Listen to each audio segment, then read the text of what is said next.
players in Deusvult that was able to get into 4 M Series championships since M1. That's how good they are. And now, finally, they have reached the knockout stages. And now to guide the teams to victory, we have their head coaches and analysts. For Flux, it's Backless F as well as Sigabum. For Deusvult, it is Fly Solo. We got to talk about these teams now. All right, so for my big thing to see from these teams is both of them, Flux has played so clean. They've played so clean and see who gets destroyed here. Right now, we got to talk about Flux Esports, Sunshine, TNC, Alien, Rosa, as well as Apex 47. I got to say, the Tigro coming in from Apex 47, that was a thing of beauty. Yeah, there was a lot of evolution from Flux Esports. Remember when they were they're forming their M4, people were saying that they are probably like cosplayers of the Ube strategy. Yeah. Right? But they have this flair that they want to play it faster. But now, during M5, they have an even more, a wider strategy pool, you know? Yeah, we got to talk about this. Volt, Carvey, Magister, Kid Bomba, Sunset Lover, as well as Sao. We've been talking a lot about Kid Bomba, but Sunset Lover as well as Sao has been making names, especially Sao with that Diggy. Because of that, people are batting it out.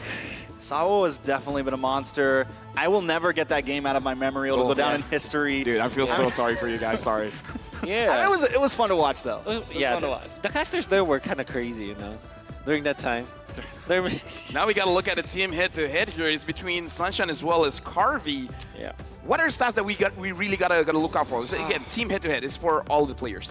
The fact that both of them control the Lord at above 50%, that's something that you have to take note, because it means that now it will be always a lot. There will always be a lot of contention during those Lord dances. And I would say that they have improved a lot when it comes to holding the Lord. But my oh my, Flux, the system that they employ during those Lord dances, it's a thing of beauty. And you would wonder, where did they get this from? I mean, how did they improve so much? It's crazy to think. Something else that was really important to point out there was we take a look at Deusvult, and they had a much higher damage per minute. On the side of Flux, a much higher gold per minute. To whereas, in my mind, I'm thinking, Flux, yes, they like to be aggressive. They like to have a little bit of flair on the Ube, but they will take their time with it. Yep. Deusvult want to fight. They want to try to bring it in, and they want to try to get these dubs. They have had some very dragged out games, though, so that could affect things a little bit, but still, I'm very excited to see, is this going to be a fast-paced match, or are we going to see it go the long haul? Speaking of fighting, we will see more when we see the draft, but I just want a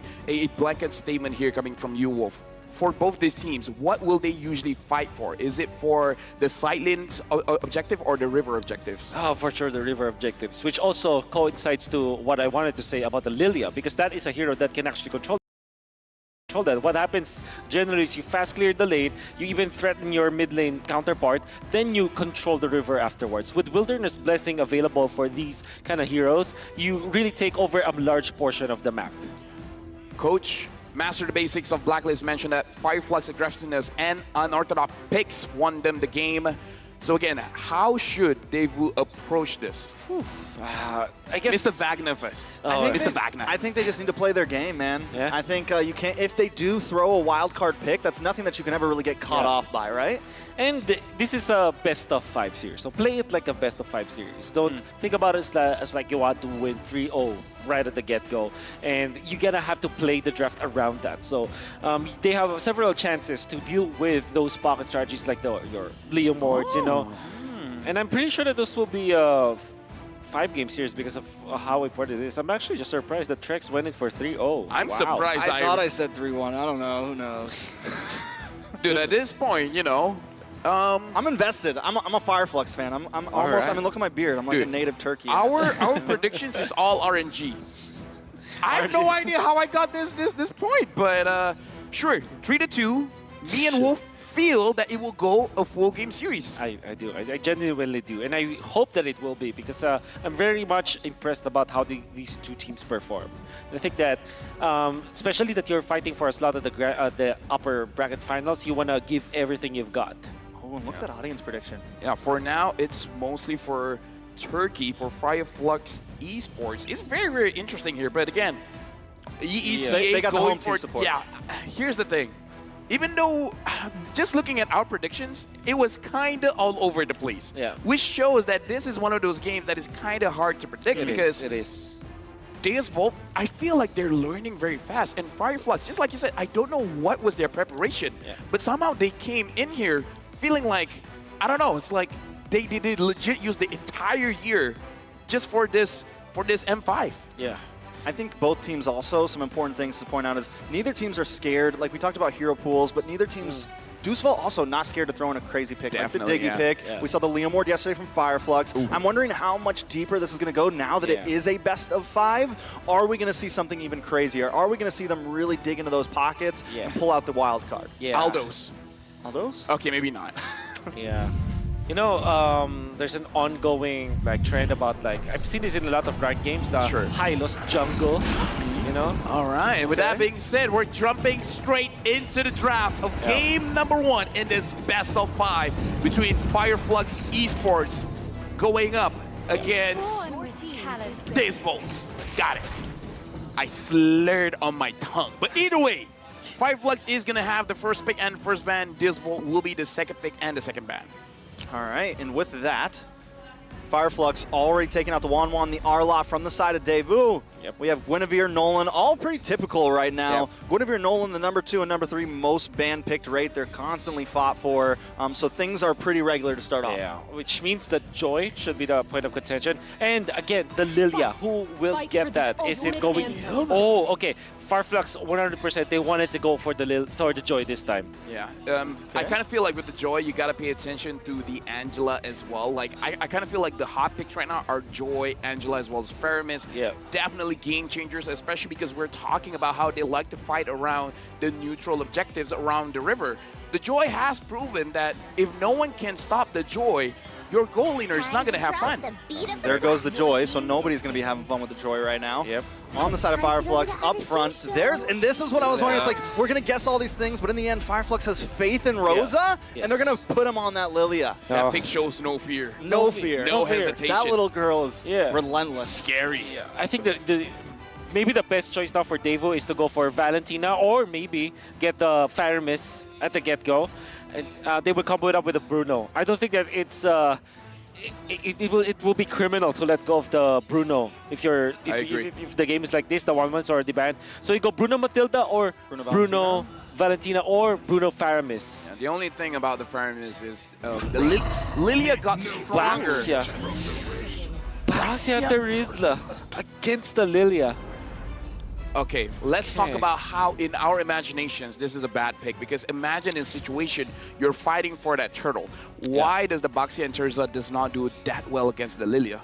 Well, not really. It's not around the turtle, I would say. It will come to the late game, in fact, right? It will be a problem in the late game. I mean, the ramp damage, that slow burn that you get from the Lilia when controlling those objectives, that's going to be a problem. But in the early stages, maybe they might not have a lot of problem. I think that the 2 picks that Devo got was more of comfort. They want to secure the Terizla, for example, as soon as possible. And here comes the Edith for the side of Fireflux. A little bit of CC there. I like it. I personally definitely think it's going to be the XP lane here. After that, Martis. Yeah. So early game regression, right now, things definitely just like simple, right? You mentioned it, it's a best of 5. It's game 1. We're just going to keep things pretty regular overall. Third pick, are they going to pick up that Faramis on the side of Devu? Bruno, maybe? Or Bruno, yeah, they still need it. They still need but it. Fireflux doesn't have a marksman yet, so they could just like say, we don't need it yet. So Valentina or Faramis should be the obvious choice here for Devu. There's a merit onto getting... What about Novaria? Novaria, that's right. Novaria. Varia, there's a merit for that. Because my worry is that like the Lilia kind of grew up in popularity because of the Faramis, because everyone wants to clump up together, and that's where the Lilia does the most amount of damage. But the Valentine is a good hero here because you can go for Edith, and there's a Novaria. Good call.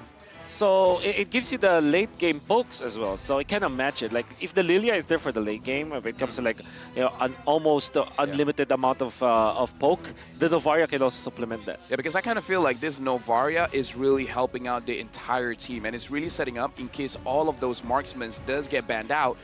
Even the Beatrix wouldn't be bad, right? Comboing with the Novaria, Terizla with the Novaria could be very good as well. And also, they already know Fireflux doesn't have an assassin. They've already locked in their jungle. So we know the Navaria is going to be safe. And something like the Lilia, like the Edith, like the Martisans that want to just kind of like dive in, come face first at you, the Navaria is a great answer to just poke those things away and keep you at check. Now, second phase of bans coming in, the carry ban. Bruno's still open.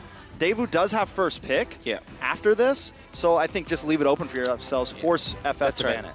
Yeah, that's the reason why they banned that carry, because it will be a good combo for the Bruno.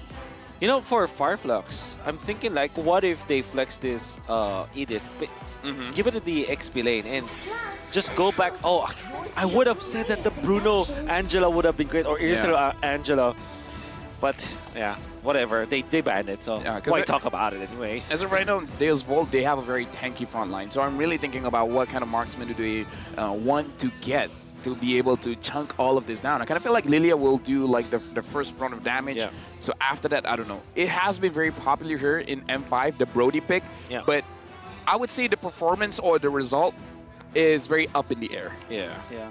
I mean, the Brody's solid.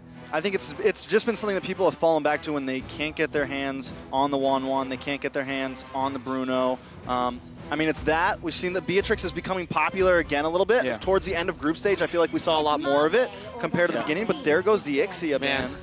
Forcing a Bruno ban? They have to force the Bruno. They have to force the Bruno, because I think the way that they ban this out is Ixia is a natural counter to the Bruno, and then the carry is like a 50-50 ban to the Bruno. Now, Deusvult can just go for their roamer now. Or do they just want their marksman here and get a Beatrix? Beatrix here at the L. Yeah. I feel like crazy. Brody. I mean, the other crazy one is potentially Harif, where you can win the lane, but I'm not so sure in this kind of composition will it work out well or not. Maybe they go Kaja for Sawa, or something like a frontline. Like, get the Minotaur now, because I think it makes a lot of sense. Like against Fireflux, Minotaur is like a hero that is okay when there's the presence of Lilia, because you heal your teammates anyway. So the burst potential will not be as much, and obviously sustain home wins over that factor. Okay, Brody. Well, I think the goal there is save our roamer. They like to sometimes hold on to that roamer for their last pick in case they want to pull something out like the Diggy, in case they need to do something drastically to be that game changer. And I feel like the gold laner, whether they pick it now or second, it's not going to be like a game-changing pick. They could save that roam to be like the wild card, right? So Apex 47 here. The Hilda's gone. It's been something that he's loved. They banned it themselves. What's really left for him? Whew, maybe they go for actually Beatrix. Because of the range. Irthel is still here for Fireflux. It's still a pretty strong hero. Queen. Yeah, the versatile Queen. Rosa is the only mid laner who played Terizla in M3's history. Beatrix has been picked up, and the Lapu. So Edith Rome. Yep, Edith Rome. Yeah, Edith Rome. I mean, it can't be Lapu Rome, right? Yeah. Okay, all right. I mean, you never know. It's, just checking. We can't go that crazy during the knockout stage. I feel like we haven't seen a lot of Edith Rome, though. A lot of it's been in the EXP lane. Fireflux getting the flex on, though. The Flux getting the flex, you know? Yep. Yeah, I get it. You're amazing. You're very creative. You're creative, Lavelle. Oh, thank you. You're the best. Cho looks good for Deusvult. That's the Sao. But then again, if you want to go stable here, you go Minotaur so that you help your Brody. And there's also merit going for something like a Tigreal, so that there is a little bit of a front line. But yeah, the Cho or Minotaur should be the priority here for Deusvult. Yeah, because they should find a way. Oh, the Diggy! All right. Lane domination. All lanes. And then maybe even like, if you can get a turtle, you get it. If you don't, it's fine. Just kill people. What do you guys feel about the draft? I like it. I think it's interesting. The Diggy's definitely, once again, it's that final pick. The question is he going to do the damage again? Is he going to just go full-on damage Diggy again? There's no assassin. And bring back my nightmares. Yeah. What about you, Wolf? I like the Diggy a lot because it counters the Lapu Lapu, right? And it holds on to the Beatrix. It protects your team. And you have the Terizla and the Baksha anyway, so why would you go for another tanky hero? We already have that covered. My real reservations rely on like the Varia plus the Diggy, because I think in the early game, it's super weak as a duo. In the late game, it's pretty strong when it comes to pokes and like controlling areas. And that kind of is a disconnect like between like their marksman, for example, the Brody. Brody wants to go in the early to mid game, But then you have Novaria and Diggy 5 that seconds is till the not that enemy good when it comes to reaches like the as a battlefield. combo, you know. Smash As we them. march in the Land of Dawn, we will have to see whether the first big Lilia or the last big Diggy will be the big game changer in this game. Welcome to the Land of Dawn. This is the first match of the M5 World Championship knockout stage between Fire Flux Esports and Deusvult. What a great time to pause. Gives us a little... All right. We got a little more time to talk about the draft. Well, okay, sure. The opening was great. You killed it, Lavelle. Oh, yeah. Yeah, I killed it with the pause. Sorry, guys. It was so My bad. good. My bad. You messed up the ping, bro. Yeah, dude. Sorry. Oh. Sorry, fam. Sorry, fam. Oh, okay. I'm thinking about a lot about this Diggy, Sure. and it's great versus the Lapu Lapu, right? It's I was thinking like if Deusvult plays the Lapu Lapu a lot on Kid Bomba, they probably know what counters it and what annoys it. Yeah. And Diggy is on top of the list. If you speak to any kind of XP laner that plays the Lapu Lapu well, they hate the fact that there's the presence of the Diggy in the opposing end because again, your combo is not there. You save yourself easily, so. I think I really like that Diggy last pick. It's just that why did they pick the Novaria with it? They are going all in on the late game, despite having 3 early game heroes. You know. Well, I think it will. Not only is it going to help like with the Lapu, but during some of these neutral objectives, during Lord, during Turtle, when the Martis comes in, when the Lilia comes in, and they try to slow things down, try to kind of move everybody around and get their angle into that neutral objectives. The Diggy's going to come in clutch. I mean, there's no like huge CC on the side of Fireflux exactly, except for, but it's all kind of single target. There's no like big roamer that's going to mess everybody up. But I think it's going to really help with at least their pacing of some of these team fights. We're going to talk about Kim Boba as well on showing confidence. I feel like there's nothing to do if you're a rookie or not. It's all about your mental. If you think you can win, you can win. So before the match even starts, how you think about the game is heavily going to influence how the game is actually going to go. Yeah, that's why I felt that for Deusvult, majority of their plays were based off of instincts as well as like confidence. Yeah. The way that they played against Geek Fam, the way they play against TOB, and most specifically against the Homeboys. They had a great game against Homeboys. Yeah. I don't remember that really, game. I don't remember that game. It's really just about it was my off confidence. day. It was How my did off it day. end? What was the final score in that game? No. 1 and 2 in favor of Deusvult. Oh. I kind of just feel forgot. like I feel like maybe that's their way of balancing the draft, no? Novaria for the late game, Brody for the early and mid, Yeah. and then Diggy is just there to do whatever, you know, early game's pretty high, with items gonna deal a lot of damage, so... Yeah. But I will say that the problem with it, though, is kind of like what Wolf said. You have these two support, essentially. Like, yes, Novaria is a mage, but she's back line. Yeah. So mid lane could suffer, and I think a major win condition for the side of Fireflux here is use Rosa, use that Lilia, get aggressive in that laning phase, get aggressive in that early mid game. You know, just like we saw Rosa do against Blacklist, get in their jungle. Just do what you can to bully them around. With that being said, we gotta talk about Fireflux. Like, what's the timing for them? Because we talked about how for Deusvult having the dig, it's like 2 different ideas trying to accomplish more or less the same game plan. But for Fireflux, when is their go time? Is it like once we get level 4, forget about the lane and then just go in? I think. Yeah, I think that they have 4 or 5. the entirety of the first 8 minutes. The first 8 minutes. then. Yeah, and also the mid game. Like it's a pretty stable draft where you're just dependent on your ultimates to be up, and you're essentially impactful on all stages of the game, right? So they have many good combos, like onward into the Beatrix. You have the Lapu Lapu that can go to the backlines together with the Lilia that can be also aggressive, as Rosa have shown against Blacklist International. He dives actually and then pops the black shoes. Then you have the Martis that's kind of stable. So they have very fast laning stage where the Martis can clear out the jungle quickly.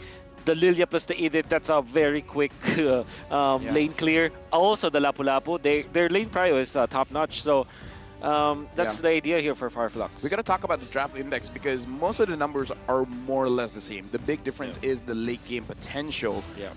What do you feel about that, Wolf, where the late game potential is heavily towards Deusvult? Yeah, I do agree. It's a gamble for sure. Novaria and the Diggy, good luck like controlling Yeah. boxes, territories, terrains in that regard. I imagine like if you get poked by the Diggy bumps, you can be killed by the Novaria Sphere. True. Right. True. Yeah. Yeah. Imagine that late game. Do you Oh, yeah. actually want to get in there?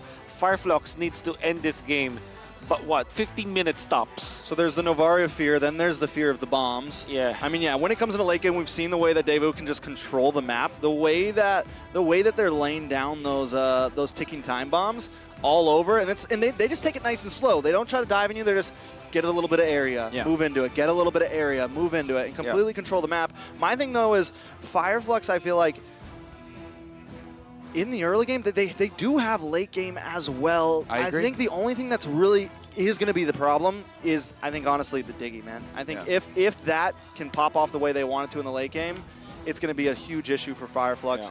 Fireflux needs to try to just, like, steamroll, I think, here. Get in. If they get a kill or two onto the Martis. My experience casting a lot of games is you can never count out the Beatrix, man. Like, once the Beatrix has 3 to 4 items, you can basically 1v9 at that point, as long as you're not getting touched. 1v9. The problem is, if the Beatrix is susceptible to getting hit by the Novaria meteors, That's right. it's not going to be looking good. Like, before the match even starts, you're going in unhealthy, right? So looking at both drafts, I do feel like the potential for Fireflux to end it is there because they got the Lilia, and we've seen what the Lilia can do. Even in like situations where you feel like there's not going to be enough damage, the Lilia will surprise you. The damage is there. Yeah. I think as well as, here's another thing, though. Everybody on the side of Deusvult, there's a lot of magic damage on the side of Deusvult. You're a lot of magic damage. You're a lot of magic. You're a lot of physical damage. Thank you. Wolf is a lot of curse damage. I know. Cursed energy. Yeah. It has been True proven. damage. But True damage. True damage. True True damage. damage. Definitely true Yeah. damage. Now, what I was saying was, Don't be like him. You know? I think they could definitely get into the late game, right? Represent NA properly. Hey, Don't be true damage. Be magical damage. actually, Magical damage. yes. As Lord Wagner, are Lord you not? Wagner? Are you Mr. not? Wagner to you. Oh, Yeah. sorry, Mr. Wagner. Lord Wagner. Lord Wagner, are you not supporting Deusvult though? Because they have a. I mean, Kid Bomba is from Germany. So are you not? Oh, yeah, that's true. Because my last name's Wagner. Exactly. Wagner. Mr. Wagner. Mr. Trex Wagner. I don't know, man. Yeah, but they're all now from, like, Eastern Europe, you know? Like, That's, you know, yeah. Turkey's a little bit closer, I feel like, on the map. Right? They're more I'm not- west. Don't Dude, ask me I about mean, like, geography, man. Ask figure that out for ask me? us where the purple buff is. Yeah, I Where can- the orange buff is, we can navigate. yeah. So back when Fireflux was Incendio last year, Yeah. that's when I think they really kind of, like, earned some of my respect. That's when I Okay. really I started, earned like, their respect fall when they were for them. born. You earned their respect when they were I born? respected them when they were born. When they were born. Okay. I believe that. Thank you. I Thank believe you. that. I believe that. It's like these players here. Aren't you guys voting for Deusvult? I legit, I forgot. I- I forgot. I voted for think, Deusvult. I think you, Deusvult, and I'm going for Fireflux. That's right. Because Turkey is where a lot of cats can be found. All right. I love Okay. cats. You know what else can be found in EECA? What? Kid Bomba. That's right. Dude, you know what? Sold. Biggest personality in Sold. F5 right now. Yeah. I'm for Deusvult right now. Yeah, I mean, Dance. Kid Bomba is from Germany. Lord Wagner is from Germany. Yeah, they love each other for sure. Some say we're related. Yeah. Hey, you guys have the hair. The hair? Actually, no, The not hair? really. Not really. No, you're. Of all the things that you would pick, We it's the hair. have to say thank you to everyone watching for your patience. Looks like we have a little bit of troubleshooting here. All right. It is from.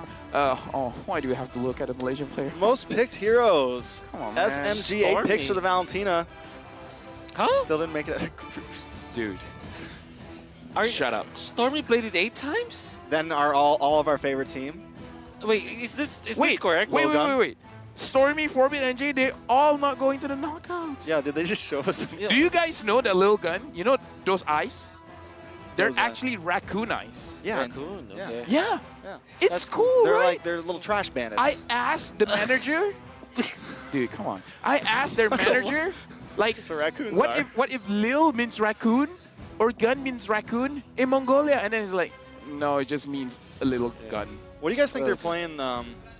What do you think they're playing for? Rock, paper, like, what are they scissors. betting for? Is this a three-way? No, Oh. no, it's who loses buys coffee. Who loses has to invade the purple buff. Man. Sure. Some Deusvult Wow. fans in the crowd.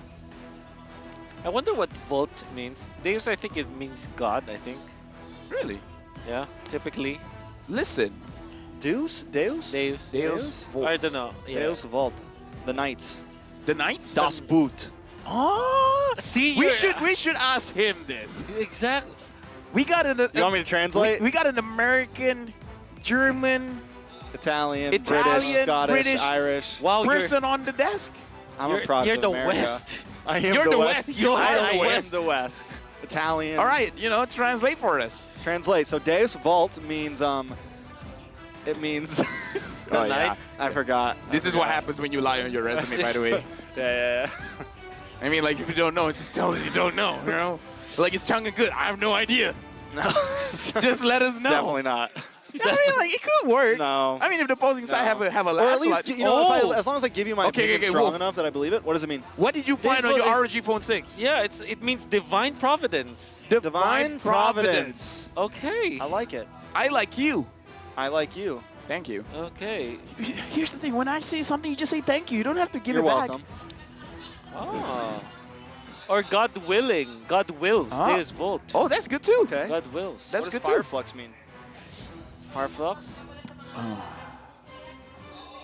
I think the first one means fire. Something Like the flux capacitor. You guys know what the flux capacitor is?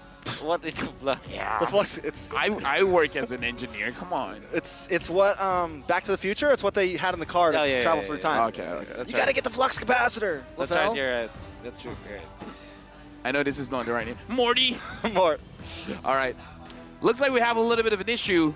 You can tell when we're not talking about a game anymore, we got to buy a little bit more time. Now, looking at the entire situation, thank you everyone for your patience, but this is the M5 quality. We got to make sure all of the players are prepared. Prepared. They feel their best Their when you best. play because the mental game is the reason why you win and lose. We got to make sure that their mental is good. So whenever the marshal is like, "You good?" and they're like, "Nah, fam. No, fam. We got to fam. wait another 2-3 minutes." It's not bussing, man. It's not bussin'. With that being said, we're going to have a short break here to ensure everything goes well. So make sure you guys don't go anywhere. Unless you need the toilet, then you can go there. But other than that, stay where you are. We're coming back right after this to see the match between Fireflux as well as Deusvult.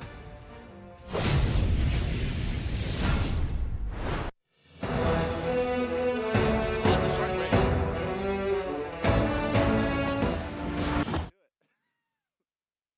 I guess we're here.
who's crazy?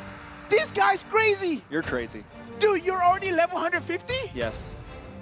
Why didn't you just tell us? I, Do you want to, join the conversation? I He's want level to, no, I'm 150. Wolf's shell also, shocked. come on, Wolf could be 150 if you want No, to. I'm you know why, one, right? I'm not level 150. I'm level 15.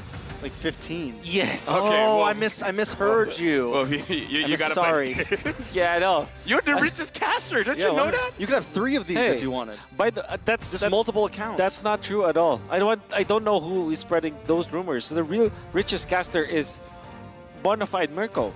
Listen, That's true. I made a tier list the other day and had all the players true. do it, and Yeah. they told me that Yeah. you were the richest caster. You were S tier. for I richest believe caster. with Wolf. Man, I don't know Mirko's where the that richest. myth came from, right? I know who started Who started it? Ocho Gahaba. I talked with him this one time. It was so weird. He was like this most of Okay. the time. When I talked to him, he actually let go, giving me the signal, you can't talk. So you've actually met Yeah. him. Yes. He was It's like Leo's been looking for him everywhere. when Ocho Gahaba is like this, you don't talk to him. Yeah. He doesn't When do you speak. talk to him? I appeared in front of his face and he's like, speak. All right. All right. But he's not a you caster. wait your Is he a turn. caster? Nah, No. maybe. Maybe. Wouldn't you like to know? I would. Wouldn't like to know. Leo like to know? Leo would Now, love to know. I would love to know this game. Okay. The first match in this best of 5. Who will take it home? Take it home? Win this Fireflux. one. You're still on Fireflux. Still in Fireflux, bro. I love Kid Bombo, but Fireflux has my heart. I think for game number 1, I would rather be in the Fireflux spot. Okay, then I'm gonna be Deusvult. Why? Why? Usually the things that You I know, love betray me. Yeah. So if I go for Deusvult, it's gonna be Fireflux. But I want to see That's I want to see a sad, bro. Diggy win. We already saw Diggy win. No. Like, it was literally, day 2, day 1 or something. Yeah. TOB, completely destroyed. Probably most damage that Diggy has ever done in any game in M Series. Not only did it damage TOB, but it damaged me and all of North America Yeah. along with it. Not enough. Well, Why? you're about to Enough. see a Diggy game. Not enough. I don't know why. Not enough? I don't know why. I NA, almost. not enough. I almost. No, that's NE. I almost channeled my inner Cartman. Oh, You know why? Because you're better than great, Lafel. You're better than great. You're It's good actually being great. greater than great, Lafel. You're the best. You're the greatest. When will the game start? Come on, guys. Come on. So right now, our marshals are trying to solve things. I can't believe what these two dodos are trying to do. You guys are trying Yeah. to gas me up. Gas you up. Legit, I don't know what gaslighting means. It means it's literally what Wolf does to you all the time. Really? Why do you gaslight me all the time, Wolf? Could you not do that? I don't even know that I'm doing that. Well, what you're doing to him is kind of gaslighting, though. Or maybe you are the one gaslighting Yeah, the what both is of your... us. Yeah. There we go. I just taught you guys a lesson. That's what I just did is gaslighting. Wow. Lilia first pick, is that gaslighting? I don't know. Was that... Okay, you know. If first pick Lilia, is that the entire team gaslighting? Is like, yeah, go for it. What is gaslighting? No, What? that's what I just In did to you. I draft, made you in think draft. you were wrong. Oh. I'm the jerk, but somehow I make you feel like you're wrong. That's gaslighting. Oh. It's like a toxic relationship. Yeah. Wow. Yeah. That's literally every single relationship of It's the like casters. it's like when you're playing. It's like when you're playing solo queue and you're doing great, but everyone tells you you're doing horrible. I see. That's how it is in NA, at least. I don't know about you. Wow. For me, it's the reverse. I do horrible, and people tell me I'm great. Well, it's like, no, it's reverse all right, gaslighting. It's okay, it's okay. It's anti-gaslighting. Anti-gaslighting. Yeah. I played with Wolf before. You wouldn't imagine the heroes that he plays. What does he play? Show, I thought you were about to say Wolf. Selena. Selena, You're a Selena Ling. player? Dude, trust me when I say. Wide variety. You play them well, though. He plays like a world champion. Well, or a runner-up. Runner-up. Sorry. What's your mains? My main, legit. I'm a roam mid main. Okay. Okay, if you don't. You This probably, shows that we have not much to talk Yeah, about. What? exactly. There was a time where the casters, like during M3, we were just playing. We were playing a lot of games because we wanted to improve our battle pass. Oh yeah, that's the- true. our- You're If like I- playing M3 on pass. cast? And we, what we do, what we do, all right, so before the broadcast starts, we play like maybe 5 Brawl games, and then after we play a lot of like ranked games, right? Why do we play Brawl, you ask? You may ask. I didn't. Nobody did. Nobody did, but sure. We want to play Brawl because that's the fastest way To gain your your, yeah. That's exactly. the analyst way of thinking. Exactly. But then our brawl games end up being 20 minutes. somehow. That's right. Even though there's 5 of you playing. So we played That's ranked. right. But you know what's the weirdest thing, Trex? What? What's the weirdest thing? Every single time we play, Wolf disappears. Yeah, yeah. Like he He disappears on the goes map, to a different or just room. leaves. And then all of a sudden, he gets good. You know why? You know why? Why? Because Ocho Gahaba's training him when he goes to the other room. Do you know Ocho Gahaba? I cannot confirm nor deny that situation. I played the Have fifth. you met Ocho Gahaba? I have met him, yes. Shook hands and everything? Yeah. Yeah, if you get, yeah. Have sure. you seen him in the mirror? What is a mirror? What does it mean? You're literally wearing glasses. That's a different. That's Oh wait, yeah, no, that's that's different. Yeah, no, that is different. A mirror is but anyways, yeah. I think I remember. I very remember that it came to a point where we joined the MCL and became champions. Who's we? That's Oh, Lafel, the MCL. I got you. Lafel, Gideon, Yeah. Mirakobi, and Leo. What was your Yeah, team right. name? Oh, do we actually tell What was your them? team name? I think it's all right. I'm gonna give you a little bit of lore here, and this Okay, story time. I like stories. disclaimer. This is entirely I remember. Lafel's idea. I remember. So, the name of the squad was Chocolate Samyam. Chocolate. It's- Oh, it's game time. Hey, game time! Let's go! Let's go! We're jumping into the game. I already forgot my intro, but it's Fire Flux Esports going up against Deusvult. First big Lilia or last big Diggy. Let's go! Yeah, but as expected, this will be a very tight start because Fireflux, they have very good late game, early game, I mean, but the late game comes from Deusvult with their pokes. The support duo, the Varia plus the Diggy, you can see the struggles already of this duo. It honestly doesn't, it's actually very difficult, especially they're facing up against Edith and Lilia. Very strong laners.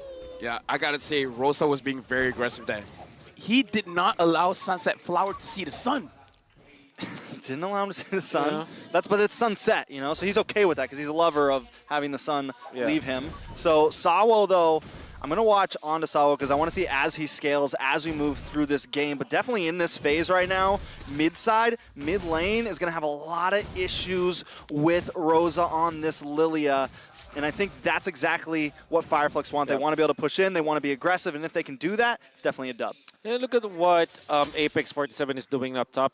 He's achieving 2 things. First is that he is somehow protecting Sunshine. At the same time, he's also protecting the Lizard of Fireflux Esports. And what is the implication of that? That means that Magister's natural lane or pattern of jungling will be disturbed a little bit. In fact, TNZ will get 2 Lizards, the right and the left Lizard of this map.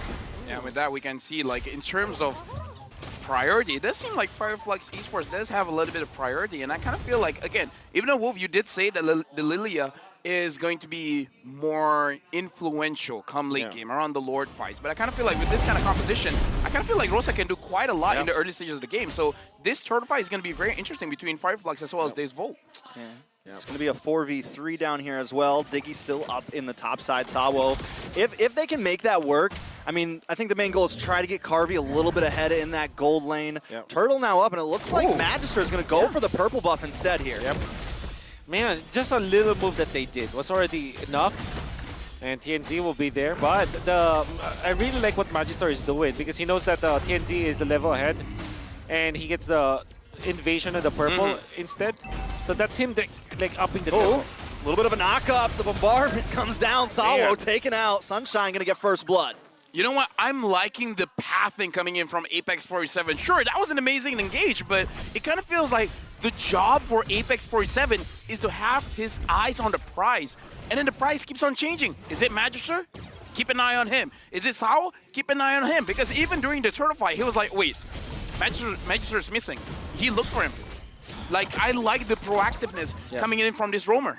You can already feel the confidence a little bit. After getting that first blood there, Apex now stepping a little bit more forward. Sunshine stepping a little bit more forward. They feel comfortable, and I think that could be the start, but they're going to have to be careful. Carvey still packs a punch, especially with that ultimate. Man, can I be excessively nerdy? Yes, you can. Yeah. Yes, Right nerd now, out, bro. because I would say that the first 2 minutes of the game belongs to Flux Esports because of what Apex 47 did for his team, and of course the coordination with TNZ. But my oh my, the Already. Lord, the first turtle fight, Deusvult have recovered. Magister has a little bit, advantage over TNZ because of the purple buff that he was able to steal. Yeah, at this point, it is all about macro and trading as well. Like, fully understanding what can you fight for and what you cannot. And now it looks like they're fighting for this purple buff. Never mind. I mean, TNZ and Rosie, they're definitely starting to test it. They're testing the water, getting a little bit deeper every single time, going into the jungle a little bit farther every time, seeing what they can start milking out of Deusvult here. Let's take a look at these items, though, Wolf. Yeah. Now full item first. I think Lapu Lapu will want to go for Fury Hammer into the perhaps Dominance Ice. Because typically you go damage build, like if you're going for Lapu Lapu, but he's going for full tank because he wants to be in the front lines. Alien trying to get the better of Kid Bomba here. Not going to go for the dive, though. Doesn't have the ultimate. You already used the Bravest Fighter a little bit earlier. Yeah, I gotta say, Alien here building to make sure that Kid Bomba doesn't do anything. Oh. Sunset Lover survives. Close call, though. Turtle now up. Apex going to hang out in this bush. Magister trying to find a way in. Sawo there as well. Rosa going to do what Rosa does best and zone them away. TNZ going to take the second turtle. That's 2 turtles to 0 up against Deusvult. My question for Wolf, right now in Deusvult, they're kind of losing a little bit. But we saw the draft index. They are going to do well come late game. My general rule is if you're a late game composition, you don't want to lose more than 2,000 gold. But for this game, what do you feel like Deusvult is able to let through? Can they lose more than 2,000? Yeah, for sure. As long as they keep their mid lane turret. I mean, even the turret with the outer turret is important. Maybe perhaps not lose more in the side lane. So yeah, if they can... maybe if they can let go, 4,000 gold lead, as long as they keep their mid lane intact, that allows them to kind of control this purple buff, for example, as well as the orange buff on their side. They're going to be a little bit better, when it comes to dealing with the late game. So I guess that's it's not more of a magic number, it's a magic number of turrets. Yeah, so it's not about gold, it's about turrets. Exactly. Oh, a lot of damage on Sawo! Alien able to pick up the kill. A lot more coming back. Carvey pops off the torn apart memories. TNZ trying to get away here. Magister going to chase him down. They want to re-engage, but TNZ taking out Carvey, picks up the kill. Alien down as well. It's a 2-for-1 to the side of Deusvult. I mean, judging by the movement, it looks like Flux Esports, they wanted to go for it, but Deusvult, they're just like, yeah, come at us, buddy. We got the damage. Yeah, well done.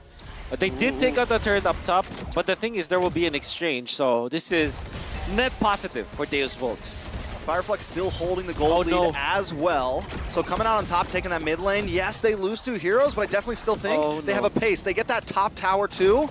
Fireflux still holding the game. Wolf, you said it. It's not about gold. It's about the outer turrets, and Deusvult just lost 2. Exactly. I would understand the top lane because it was traded off for the bottom lane anyways, but that mid lane was essentially free. The thing is, Deusvult, when they went for the rotation into the bottom lane, they forgot to kind of manage the lanes, at least in the mid lane. And Sunset Lover was poked so much that he cannot defend that mid lane. And this is already a massive win for Fireflux. I gotta say as well, Rosa is doing such a good job making sure that Sunset Lover does not join any fights.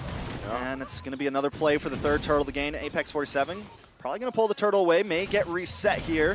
No, Kid Bomba still able to hold on to it. Magister wants to pull it back over to his side. Rosa getting caught away from 3 members. Kid Bomba tries to get the penalty zone on, does miss, but a meteor does land on a Rosa. Going to possibly send him back to base as he doesn't have the black shoes right now. Yeah. Devu, TNZ up against Magister here. 3v4. Can Devu try to get this turtle to try to even out the gold here? Right now, I feel like if they want to contest for it, they need Carvey. Carvey has the damage. Now Alien's going on to Magister. Magister taking quite a little bit of damage. Big stun on Asewo there. He does still have the time journey. TNZ able to take it though, and Alien dashes through. Nothing too major. Both teams, if they don't get the objective, they back off. Fireflux Esports may have lost some of the contention around this mid lane because of Rosa just having to use the Purify and just to recall. But my oh my, Alien with a wonderful play, zoning out Devu. And the reason why he was able to do that and achieve that was because of his itemization.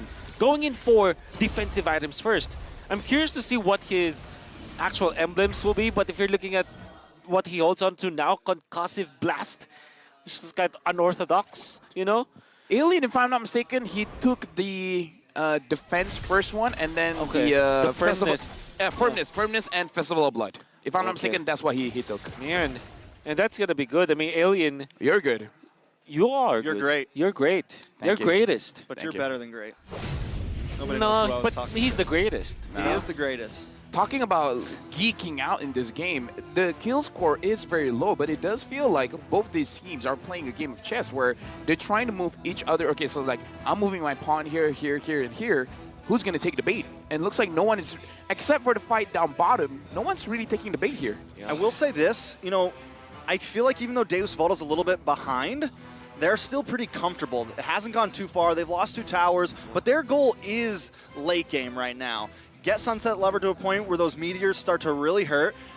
Get the Diggy to a point where the bombs start to really hurt, and we can just control the map and move around slowly and kind of fight back. Yeah. If Fire Flux doesn't start really pushing the pedal here, it could become a late game, and then it's just a free-for-all at that point. Eventually, it'll be like a Thanos Thanos. using the Power Stone and the Space Stone to grab a meter, and then just chunking it down on Tony Stark.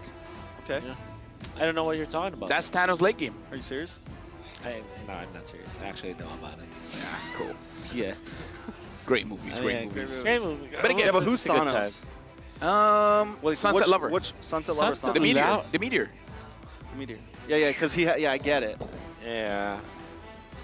Okay, guys, The don't leave me meteor. hanging. Come on, like, Yeah, dude. yeah, yeah. I mean, like, we all get the reference. Like, come on, don't be like this to me. Yeah. What did I do to you? Nothing. Is it because I'm Malaysian? No, you just kind of scared me. Yeah. I'm just kidding. I'm also scared. Not gonna lie, I'm scared of Wolf, man. I'm also scared that's of the you. real You've been enemy. doing it for 3 years. I don't have 3 years, Wolf. to... Okay, can I just... 365 Fire times Flux versus 3. Deus Vault. Can I just... All right, it's true. Yeah, that's right. That's right. The lead, this 2000 lead, feels like 500 for now because they're not really pushing that advantage. I mean, like, they're pushing. They got the top as well as the mid outer turret. If they keep on doing this, Yeah. I don't know. I kind of Hey. feel like they're starting to have their draft win condition here. So at what point do you think the water boils over? Like, at what point do you think eventually one of the teams goes for it? Or is it just going to be like a 6-kill game? I think the water boils at 100 degrees Celsius. I don't know how is that in Nerd. Fahrenheit? What do you guys use? Fahrenheit? Actually, I don't know what 100 degrees Celsius is. All right, we'll just Okay. keep using Celsius. This Yeah. is the English desk. Can we use Fahrenheit? Dude, come on. Dude, come on. No, Come on, no, man. no. We're not losing Come for on, that man. one. Everyone else uses Celsius. I'm not falling for that. Yeah. But 100 degrees Celsius. Yeah. So It's like 130 or like 140 30, Fahrenheit, yeah. something like that. I think we're on 32 because apparently you need... never mind. I don't Yeah, but wanna when be does the afraid about it. game boil over? All right, when does the game boil up? I think 15 minutes for the Diggy as well as the Novaria. And this is a Diggy that's roam, right? So Yeah. you will have to wait a little bit longer, maybe around 19, 20 minutes. But particularly for Novaria, if you get the third item, and maybe when you get the Divine Clay, because it's a much needed item here for the Novaria, because there's a lot of like tankiness on the side of Fire Flux Esports. So I think that's a magic number, 18 to 20 minutes. That's when you feel that Novaris was a Diggy very painfully. Sour the expert wingman.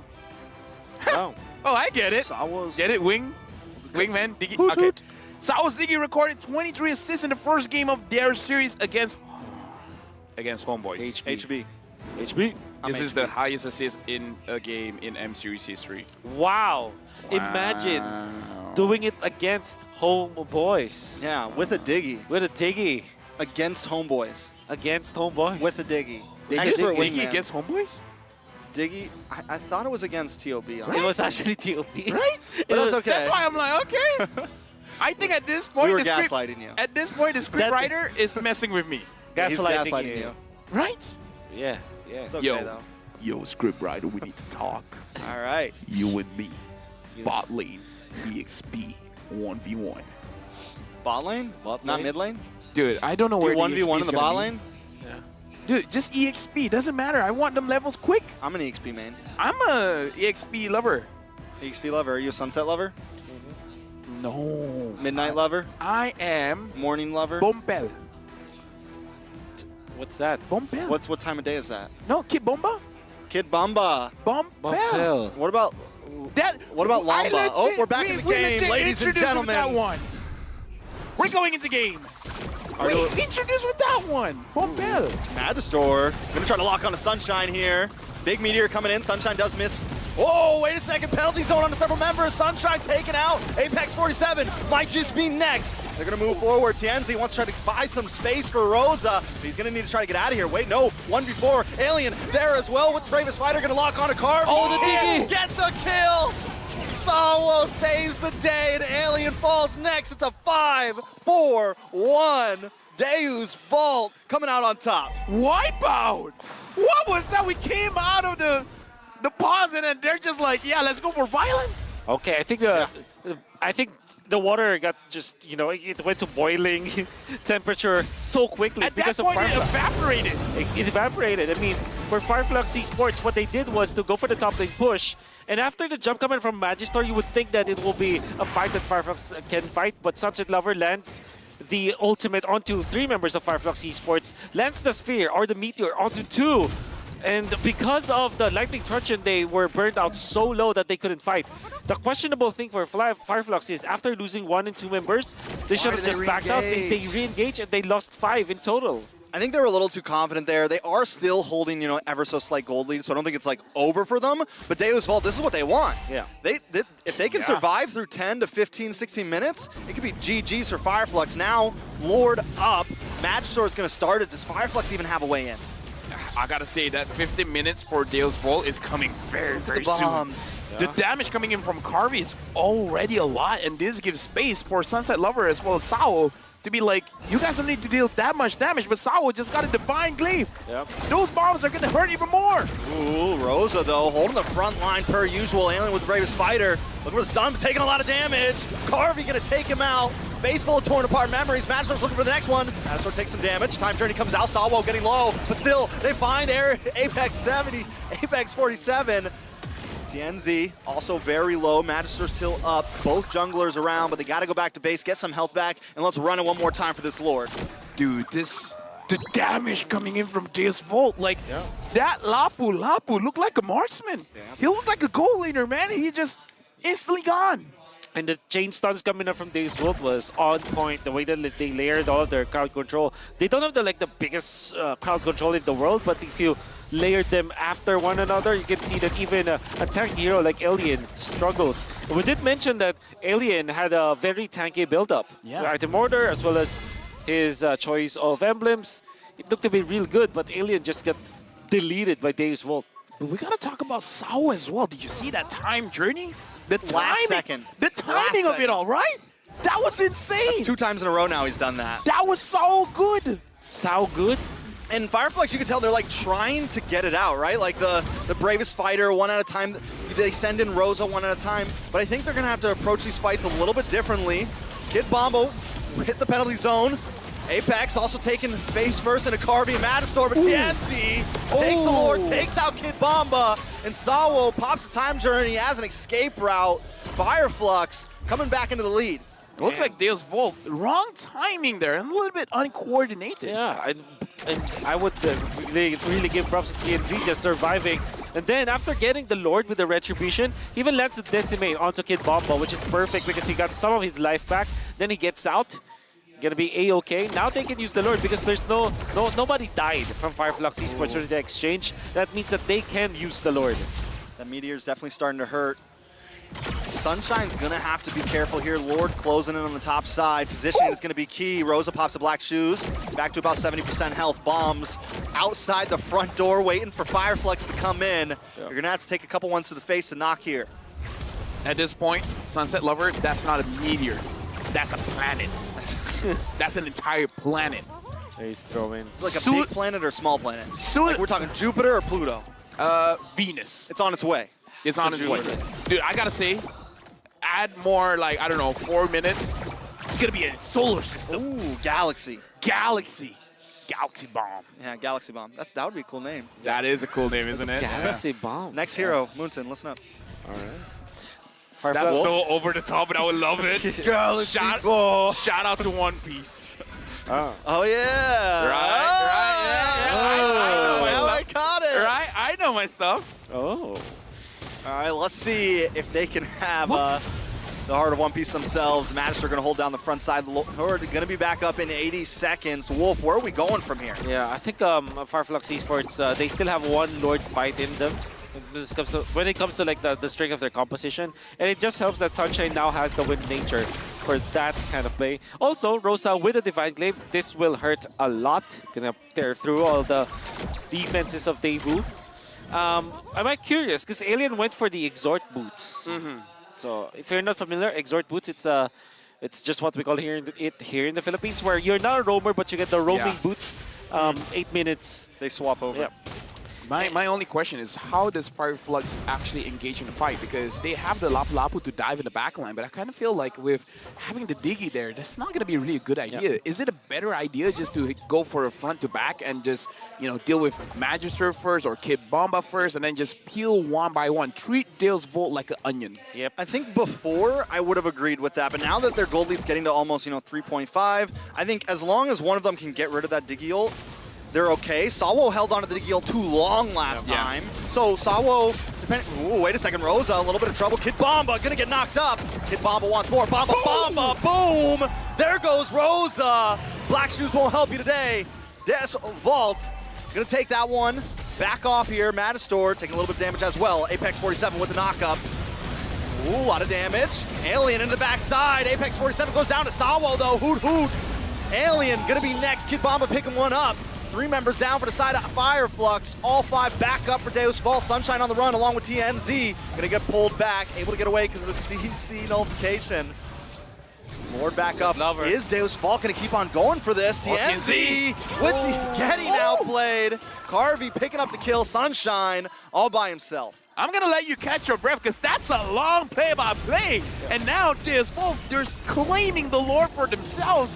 Deusvult on the initiative. They say they want to fight. They just fight. Nothing much that Fireflux Esports can do about it. Yeah, Fireflux, a very ill-advised decision from them. They still fought because they wanted to go for the fight. They already lost Rosa. That's majority of the damage output that was lost from their axis.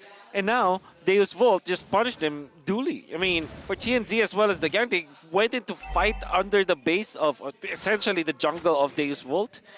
Ill-advised, and that means that Fireflux just got obliterated by Deusvult. I would say this is a best of 5. Both teams got to make sure that their mental stamina is taken care of. Because I do agree, Rosa getting that out of position was very dangerous for the team. And now looks like Deusvult, they're looking for an opportunity. The Lord is marching up top.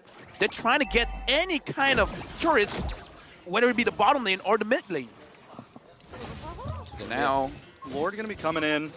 I will say Fireflux has plenty of ways to clear here. They have the Lilia, they have the Beatrix. It shouldn't be hard. This tower is gonna be able to stay up, but look at the way Sawa is like, you're staying in your base. Here's some bombs for you. There's no way out. Someone's got to take those to the face, and this is exactly what we saw when they went up against TOB. And as long as they can keep them, keep 1 or 2 of them at half health, it's a huge win for Deusvult, and Fireflux is gonna have to find a way around that. and right now, Astral Echo and Harvey just doing just a little bit of damage onto Fireflux. This is a situation where they're just like, you guys can stay in your base, but you guys aren't staying safe. A lot of damage is coming from a lot of sources coming in from Deusvult. Their composition here, having a lot of damage, is really working out. And I'm a big fan of a lot of damage. Yep. You're a lot of damage. You're a lot of damage. Not enough flex tape here for Fireflux. Yep. Flux tape. So after this game, win or lose for Fireflux, I think it's time to ban out the Diggy. Yes. Oh, yeah. Oh, Yes, yeah. sir. I don't Sao is think just too good. people are going to stop letting Sawa play it. Sao is just too good on this Diggy, man. Yep. And the team is also very good at the digging. The way that they're coordinated, the way that they're aggressive, because they know that there's an insurance policy courtesy of this Diggy that really gave them the green light to be aggressive in this particular match. I just love that a team can have this kind of identity, having this pocket pick. Good Apex. Apex 47. Hiding in the bush. Shut up, everyone. Shut up. Be quiet. Oh, be He's gonna quiet. go for it. Looks for Sunset. Sunset just... a lot of hype for nothing there, but it's okay. Apex 47 now on the run. Oh, look for Sunset. Yo! Does miss it. Flickers over to try to get it. Not able to get anyone out, though. But we're seeing the water is bubbling right now, boys. Dude, he flickered for that. He could have wanted that. He could have gone. He chose violence. He was like, nah, I will die for this. Yeah. If Deusvult secures this next Lord, it's already over. It's for me, because the pushing potential of Deusvult is pretty nasty. You have a sieging potential from the Astral Echo, you have initiators from Magistars plus Kid Bomba, and you have a turret hitter, Carvey. So I think that they have all the tools in the latter portion of the game at 18 minutes. Them leading by 3,000, I think that this is a guarantee for them if they secure the Lord. They gotta find a way in here. Fire Flux working the tri-bush right now. I feel like someone needs to find an angle, find a way on the backside. Just don't walk into the bombs anymore because you know that is a lot of damage. Magistor gonna try to push in on a Rosa there. Kid Bomba! Boom once again in the backside. Apex 47 able to counterplay though. Kid Bomba, immortality pops, but he still goes down. The Lord finally falls. Magistor picks it up. Deusvult takes it for the price of Kid Bomba, but they still take TNZ as well. Oh no. That's worth it. For So me, worth it. that was so worth it. That was so worth it indeed. Purple buff going to Rosa, but that Lord, the Devo with the pokes, Devo with the Lord dance, and then Kid Bomba going in for the flicker play. Very sacrificial at that because you know that he's gonna die anyways. Then It was assignment. Yeah, he did his assignment. Then TNT was isolated from the team, so he was the one to get in front of the Lord. But Devo, they have what, 3 members in that area. The moment he showed up, he was poked down, and because Fireflux didn't have any saves on this Martis, they just lost their jungler essentially. Then the Lord comes. Devo now with a big advantage. The movement coming in from Kid Bomba, sacrificing himself for the team, that's an adult Bomba right there. That's an adult Bomba. That is not Adult a Kid Bomba. Bomba. That's an adult Bomba. Big Bomba. The big Bomba, yeah. I agree. Mature Bomba. The mature Bomba. The all-in Bomba. Let's see if he can bomb Fireflux out of here. Magistar gonna kind of move through the mid side, and there's nothing they can do. They can't even defend their towers because it's just full of Diggy bombs right now. Lord gonna get the crash in. 2 inhibitors down. Rosa taking meteors to the face. Deusvult seem in complete control right now. Watch for Kid Bomba. He's got the penalty zone ready. I'm just waiting for him to pop off. Sunset Lover lands another one. TNC brought down. Horse going to the fountain. Apex 47 Horse pop it as well. And the Lord connected onto the base. Time Journey comes out and Kid Bomba pops it down. And the base goes down as well. Deusvult gonna take game 1. That's the opening of this best of 5 series. I mean, I don't know, based on that game, we could go all 5 games, but I gotta say, that was an amazing performance by both teams. Yep. It was back and forth up until the late game. And the thing is, we know that this will be a game where the late game matters more for Devu. We know that in the early stages, there's a straight-up chance for Fireflux to win it, and they were winning it, but then the fight up top lane, ill-advised. They went in for Kid Bomba because Kid Bomba was below 50% HP. They got baited because of that. They thought that they can kill him, but I think that without Rosa, it's impossible for them to take the team fights, to take the team off, the pickups. That's why eventually Devu won because now they have the advantage. The late game was theirs and they took it for themselves. Sunset Lover, you gotta be careful. We saw you tripping there. Don't be Yep. tripping, boy. All right, be careful. You got more games after this, but Sunset Lover, man, like, he threw a planet. He was always ready. He was always ready. Yeah. He was always ready to look for the kill. And then we have Kid Bomba, who's always ready to take a kill. Yeah. Always ready to dive into the back line, because the rest of his team, they're ready. It's like, listen, go over there, distract him for a few seconds, and we get the Lord. Go over there, distract him for a few seconds, so we get a different angle to take this fight. And every time he did it, it always worked. Just the team themselves with the Diggy, so many things that they all kind of, their synergy is just so clean. Dude, again, that composition, so much damage. Yeah, so like, much damage from So every much angle. damage. Yeah, so much damage. So much damage. That's the joke. And for now, we gotta look at the game MVP. Again, this is a best of 5. But in the first game here, we see here Kid Bomba. No, it's not Kid Bomba. Oh my God! Look, Team Deusvult here performing out of their minds. It's Carvey. Carvey as well. Like I gotta say, everyone dealt so much damage. Oh, Kid It's Bomba. Kid Bomba. Bomba, Come Bomba. on, he's being humble here. Bomba. He's being a mature Bomba. A Big- mature Bomba. Big A Bomba. humble Bomba. Humble Bomba. Humble Bomba. I like that one. Do you know Bomba in Malay basically means fireman? Fireman. Yeah, legit. Kid Fireman. Do you know that Bomba in Tagalog means bomb? What, He was definitely dropping them last match. Let's take a look at this. 239 highlights gonna be coming up. Yep. Okay, we're gonna look at the highlights here, and I gotta say, both teams played very well as a team. And I feel like Kid Boma feels like, I'm not the MVP, I'm just distracting everyone. Yeah. The damage coming from everyone else. So at 8 minutes, this was one of the fights that eventually Deusvult will recover from. And the Carvey was included in this. He was rushing the Sea Halberd because we know that they needed to kind of pierce through the defenses, the sustain. And then the timing coming from Sawa to bait in Alien. And Alien, after the fight, I mean, he was able to take out Carvey, but that was a 5-man wipe, 1 for 5. Magistore running in, and again, another good timing on the ultimate coming up from Sawa, not only for the CC immunity, but also the extra shields to get out of it. Kid Bomba locking down TNZ in that team fight. Then TNZ walks in, he gets it eventually, but when it comes to like winning the actual team fight, it was Deusvult. And eventually, we can see another Lord fight from them.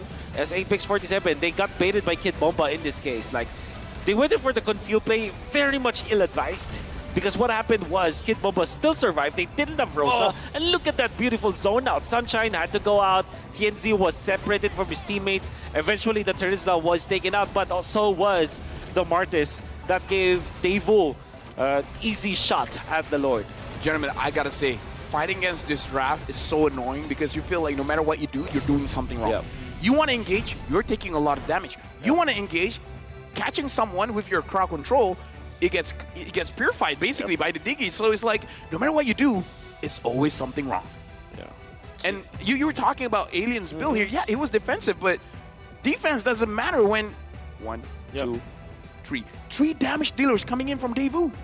When you said no matter what you do, you're always doing something wrong, that's gaslighting. That's They're Deusvults are the gaslighters. Yeah.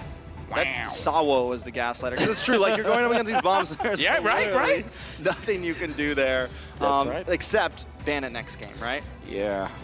Interesting Let ideas. me just say, Sao's gold is almost the same as Alien's. Yeah. A roamer against an EXP. I wonder, because there was a time where it was very curious that they got the Exhort Boots onto Alien. Obviously, at 8 minutes, you will just get the gold out. Yeah. I think that Alien really played, how do you say this? Maybe unselfishly in this game, to the point where you're looking for additional damage you can't get from the Lapu-Lapu, because Lapu-Lapu is known as a marksman killer, right? Yeah. But when there is a Diggy on the opposing side, you kind of wanna have a lot of thoughts in your head. Like sometimes you're gonna think, do you want to go for the damage build or do you want to go for the defense build? You second guess yourself to the point where you're not effective anymore, and that's the reason why the Diggy last pick was a very good pick, even when it's a gamble. I still feel that Novaria plus a Diggy, you saw it in the early stages, right? It looked very dicey for them to survive the early stages. Had it not been that Fireflux Esports made a lot of mistakes in the mid game, I think that Fireflux could have taken so much more in this game. Well, we gotta talk about these mid laners, man. Rosa as well as Sunset Lover. The amount of damage both of them did. Sunset Lover did 86,000. Rosa did 84,000. Yep. That's how closer can you get in terms of damage from both these players? Like this is basically like a head-to-head. Like I just want to win against you, dude. Right? Yeah. I think it was a showdown for sure. It is showdown, definitely. Yeah, It's just game one. And game number one, we were talking about maybe the Faramis, maybe the Valentina could be there, but I like the idea coming from Deusvult. Instead of allowing this Lilia to be such a nuisance in the late game, they also have their own version of it. Obviously, in the early stages of the game, Novaria cannot match up against the Lilia, but you see, 15 minutes onwards, once you get your items, once you get the Divine Glaive, it hurts like a chalk, like a meteor. Like a planet. Like a planet. Like Saturn. Like a Hurt galaxy. like a planet. Like a galaxy. A galaxy what? What do we call this? A galaxy bomb. But yeah, you're expecting no Diggy for the second None. match. I mean, they can't. I mean, I think Deusvult will just. I mean, maybe Fireflux could use a slightly less CC-based draft, you know, a slightly less pick-off draft, and go for something different. But even like that Diggy would be valid, even without like the enemies having CC. Like just like it's not half the time he wasn't even using it as like a CC answer. It was like, let's get some more shield. Yes. Let's push this fight a bit longer, and let's just hurt you. I mean, So Fireflux, they banned out the Hilda, so maybe change the Hilda for something else, or do you feel like the Hilda is a fine ban? I guess it's not a good ban for me at all in the first three pick. maybe they first three didn't bans, expect them to maybe. ban out the Joy. I mean, like, if you see that Nolan was already banned and you ban the Hilda, obviously the Joy will be your target, right? True. Because that's the only reason why you will ban out the Hilda. The main purpose of the Hilda is to be in front of assassin junglers and just, you know, destroy their laning, destroy their farming, They're basically. pathing, essentially, yeah. Exactly. And I gotta say that Fireflux was prepared with a rotation. I love what they did in the first 2 minutes of the game. Apex 47 going up top because he's protecting two people. He's protecting the lizard. Well, lizard's not a person, but you know, but he's still, got a skilled lizard he's as gatekeeping. well. Yeah. And the Beatrix. That allowed them to have a little bit of advantage the first round fight. But then again, Deusvult, you really like the adjustment coming from Magister. Okay, he sees the Martis having what, two green camps as an advantage. What he did during the first royal fight was to go to the opposite and get the purple buff. I think it's a very smart take from the Magister himself. You're a smart take. What about you? So I think the major win there was, yes, the Diggy pick was great, but Kid Bomba, you notice that some of his team fight participation, I mean, all of them had great team fight participation, but Kid Bomba timed it so well at waiting for TNZ to try to engage for those lords, and then he would cut him off from the rest of the team. And that's why TNZ continued to go down, because he was just a lone ranger out there pretty much. He's in the lord pit, and it's like, wait, where'd all my teammates go? Kid Bomba stopped him in their tracks. Now, knockout version. Yeah, after the group stage, Alien as well as Kid Bomba, they're raising in stocks, man, because Alien as well as Kid Bomba, right now they're number 4 and number 5. Yeah. Wolf, do you agree with this? We can talk about the rest later. Yeah. Alien and Kid Bomba, do you feel like for now Alien is better than Kid Bomba? Or is it too close for you to really tell? I guess because of the wins that Alien was able to get. I mean, like, just stat-wise, like surface level, Sure. you can say that Alien was on top. I think this is just me being biased towards Kid Bomba. I think that he deserves to be even top one spot. Ooh. That's the thing, right? I mean, like, obviously, there's Edward, there's Boots, there's Flap. Very good XP laners, but Kid Bomba just made a lot. He made waves, right? He made plays. Yeah, And the thing is, he is an XP laner that can carry a team, right? So very Edward-esque. I remember, I think that the way I see Kid Bomba is an aggressive Edward, you know, which is crazy. Or maybe Flap TZ during M2 era. That's what I see from him. And there's a bright future ahead of this guy. It's already performing so well, but I think that he is top one or top 2 XP laner. I mean, right now he's just a kid. More room to grow. I mean, definitely a monster. I think Alien's good, but yes, I feel like Kid Bomba is like the playmaker. Yeah. You mentioned Edward. To me, it's almost like Sanfordy vibes, like 40 vibes, Yeah. like really willing to jump into the backside, really willing to get those attacks on, and almost so far has always made them count. When I look at Fireflux, my eyes always get drawn to, you know, the Rosa plays, some of the other plays. So I'm not saying Alien's not up to par with Kid Bomba, but Kid Bomba, you can't help but watch him when you're playing, when you're watching the game, because he's the ones who's starting these fights off. I see. It's like he attacks your attention, right? Yeah. And Not gonna lie, I feel like the best way to describe not just Kid Bomba, but EXP in general, numbers doesn't speak your value, because it really does. What is your impact in the game? Because Kid Bomba just now, people might think like, what are you doing, man? You're basically just putting yourself there, separating yourself from the team, and then you're just dying all the time. Shouldn't you be taking care of your KDA? KDA is one of those numbers as an EXP laner. You cannot consider as one of the 4 things that you have to think about. You have to think about, what is the trade?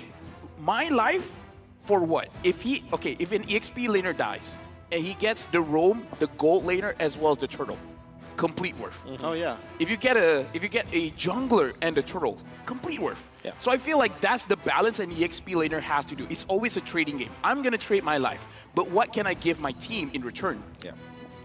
And I guess that is why, you know, sacrificial XP laners or macro-based XP laners are excelling. Like, that's why Boots is amazing. You know, when you look at You're Boots, amazing.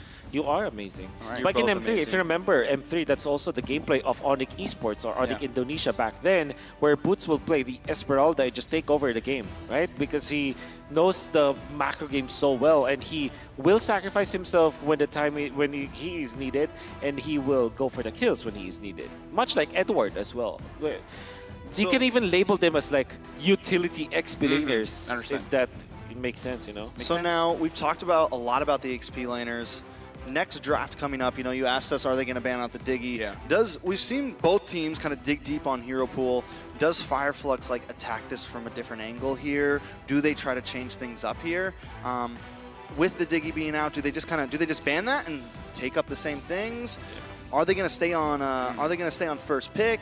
Those are some of my thoughts coming into this. I feel like Apex 47 is going to thrive when he has a roamer that he can engage. Someone like a Tigreal, someone like a Minotaur, perhaps even a Kufra. So I kind of feel like making sure that Sao cannot protect his teammates is going to be the first step to achieving success. Because we saw that Carvey and Sunset Lover, no one was able to touch them. They didn't have... they have an EXP laner to dive, but Diggy solved that problem. They don't have a jungler that can go to the back lines. And because of that, Carvey was able to free hit like no one's business. So I do feel like taking care of Sao is the first step to success. And at the same time, there's a part of it that I definitely agree with, which is access to the backlines. I think TNZ is a player that flourishes with killer types of heroes. I mean, Martis kind of is in that role. It can be that, but it's more utility for the Martis. In fact, Martis is more of a snowball hero than it is a killing hero. It relies heavily on snowball when it comes to farming and getting those getting his KDA up. But when it comes to actual fighting and getting into the backlines and solving a late game situation, Martis is not that kind of hero. So I'm thinking for TNZ, maybe they go back to those assassins, perhaps, or those Leomord plays, like Leomord, Angela. I mean, why did they ban the Angela anyways? They could have used it. I mean, if you're looking at the heroes of Fireflux Esports, I want to see that Leomord Angela once again. They definitely want to pick some heroes that they can get those combos off. We know the Turkish Delight. They want to group up. They want to try to push it in. So whatever it is, whether it's a different variation here and there, like we saw with the Tigreal, Tienzi on the Leomord, they want to get something that can, work well together. To whereas Deusvult, on the other hand, just like what they did last game, all they have to do is interrupt that. All they have to do is find a way to get in between them, find a way to not let them get these big combos off. And if Deusvult can do that, then it helps kind of secure them these victories. So Fireflux, I feel like a big win for them here is how they draft this out. Are they going to be able to outdraft Deusvult, or is Deusvult going to be able to kind of pick them apart again? We got to talk about how Deusvult, their mindset is right now, because looking at the MVP just now, Kid Bomba was showing up on Carvey. So I kind of feel like the idea for them is definitely the damage. So they're gonna give whatever they can to Sunset Lover as well as Carvey. Everyone else, you guys are there just to support them. So I kind of feel like if they can keep this kind of momentum, I believe that they can start this best of 5 with a 2-0 as long as Carvey is on a hero that he can basically move forward. He can deal the damage, because let me just say, the first quote coming in from Kid Bomba, doesn't matter if you're a rookie or whatever, as long as your mindset is you won, then you have won the game. And they're kind of look like they're feeling pretty good right now. I guess it's more about their chemistry and their confidence with each other, and the fact that they have heroes that allow them to actually win the games. I think there's a in tournaments, like people and teams will go for heroes that can actually win you the games. For example, the Terizla. It's one of the best examples, in fact.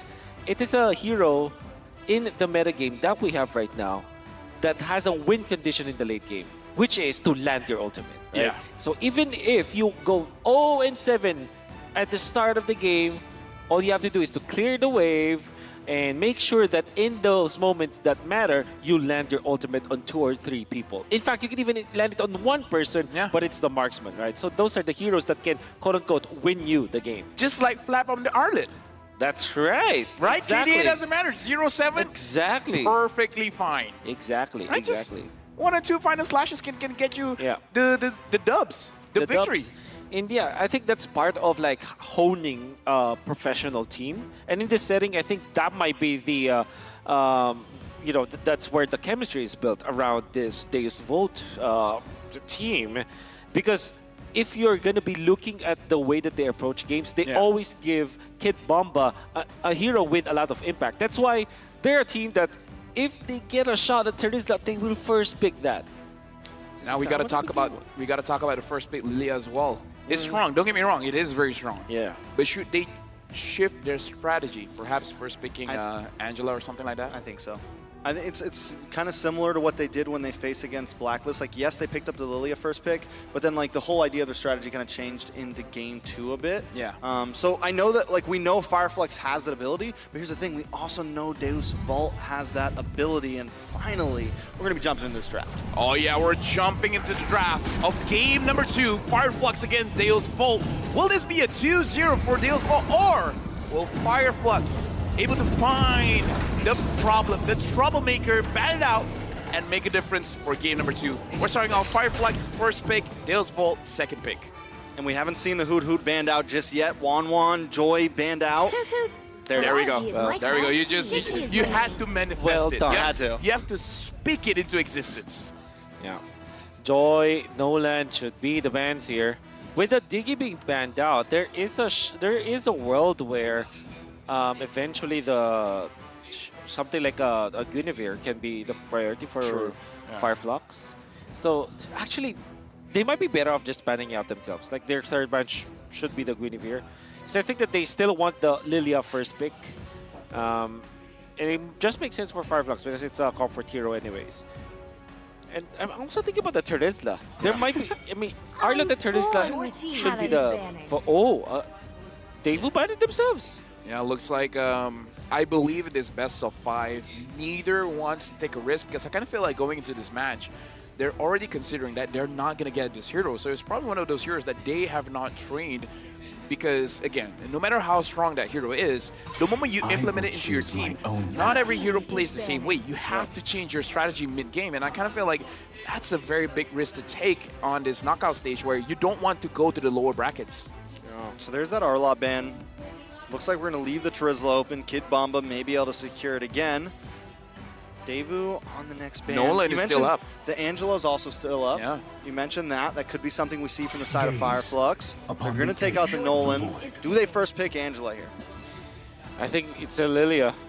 Or Terizla, They do in the fact. Lilia again? I think, honestly, Terizla or Lilia should be the priority here. I knew it! That's why you're amazing. You're the analyst, Terizla You're the first best. pick. Now Deusvult, they have the option for... Wait, they have a lot of options with the Angela. Yeah. Angela Baxia. They can wait for their jungler a little bit later. Yeah. So they're spoiled for choice. Bruno is up, but Yeah. we saw that both teams didn't prioritize it in the previous game. It seems like it. But in this case, I think you go Matilda if you are Devu. Matilda Bruno, perhaps, as their combo. Or, I guess the Valentina is also a very strong hero for them in this Yeah. case. Because now you have a you have a guaranteed ultimate to copy, which is going to be impactful. So I think Bruno Valentina for Devu. Time to take the field. Well, last team they didn't. Well, there's the Bruno, though. I was going to say last time they didn't focus on the Bruno, but they do end up picking up. And the Basha again, Of course. they feel comfortable on it. And he runs it very well, I will say that. Magisaur does a good job on it. He's able to move around the team, but there's that No hero we all know. hesitation, by the way. They want to pick this yesterday. Yep. Those are very fast picks. So a lot of crowd control and a lot of AoE damage. AoE is all I'm seeing from Fireflux. I kind of feel like Deusvult, they have to be careful whenever they want to engage into a fight. Yeah. And that even makes the Valentina such a great pick here for Devu. Yeah, all of their choices.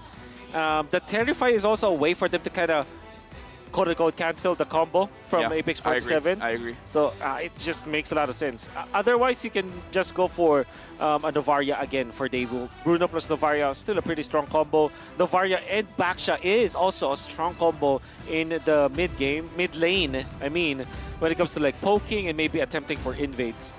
I feel deja vu. I feel like I've done this draft Oh, before. Minotaur picked up. I like that pick as well because they need some kind of way to survive the engage coming in from Fireflux, because I don't envy the Bruno as well as the Baxia being able to deal with all of this crowd control as well as damage. Yeah, they also, I feel like they need a way to counter. They need a way to kind of peel if they need to. If someone does get hit by that implosion, like if it's just one or two members, Sawo has the ability to kind of peel for his team a little bit. But taking a look at a Fireflux, once again, just huge wombo combo potential here. Devu on a mission to try to disrupt it, as I've been saying, and because if that lands, if they get the penalty zone, the implosion, you got glooms and booms all around you, it becomes a problem. You need to purify this game, which as a Bruno, you want that flicker. Yeah. gonna be very, very difficult now for Fireflux to kind of draft around this, because now they will not have the carry nor the Ixia, because I'm sure that will be the ban. Yeah. Great bans from Fireflux. Targeting Kid Bomba now. Kid Bomba needs to be, I would say, creative the way that he approaches this in the Because end. those are his heroes right there. The big set, you know, And the Lapu and the Terizla. especially when the implosion comes in, because one of the quote-unquote weakness of the Tigro is that you can cancel the implosion. Yeah. So so for example, if you don't catch the Minotaur and the Minotaur is able to cancel out the implosion, then that kind of cancels the engage coming in from the Tigro. So right. I like that they're going for the approach that, as strong as Sunset Lover is on all of these various mages, you gotta respect the bomb, the Kid bomb. Bomba. That's right. Okay. I believe Carry is a good ban here. Carry or Brody. Brody, perhaps? To Pain possible one. is the Alright. proof that There's I'm the Brody. still alive. Highest team DPM. Deusvult, 14,000. Onyx, 13, and GeekFam, 12. 12. 14,000 for Deusvult. Highest team damage per minute. Per minute. That's 14,000 per minute. That means, yeah, that they banned the Valentina. But Novaria still is open. I was hyping up the team damage, man. Yeah, Come on. I know. Because the reason why I said Alright. that is because they have the Valentina as well as Novaria that raises up, their yeah. DPM. Yeah. I agree. That's So, the way they poke. all right. You know why I think they Why? when I see that DPM, one of the things I think is it's one of the reasons why I thought Deusvult could possibly bring it to Fireflux, even though I predicted 3-0. I just felt like Deusvult likes to go for those fights. They like to go for the big hits, and Fireflux wants to try to pace things a bit more. They want to try to do it, and Deusvult are going to bring that aggression. And like I said in the very beginning, they're willing to flip the coin, and right now they keep on coming out on top. Yep. If Fireflux can't get these combos off this game, it's going to be another win. And the Paquito.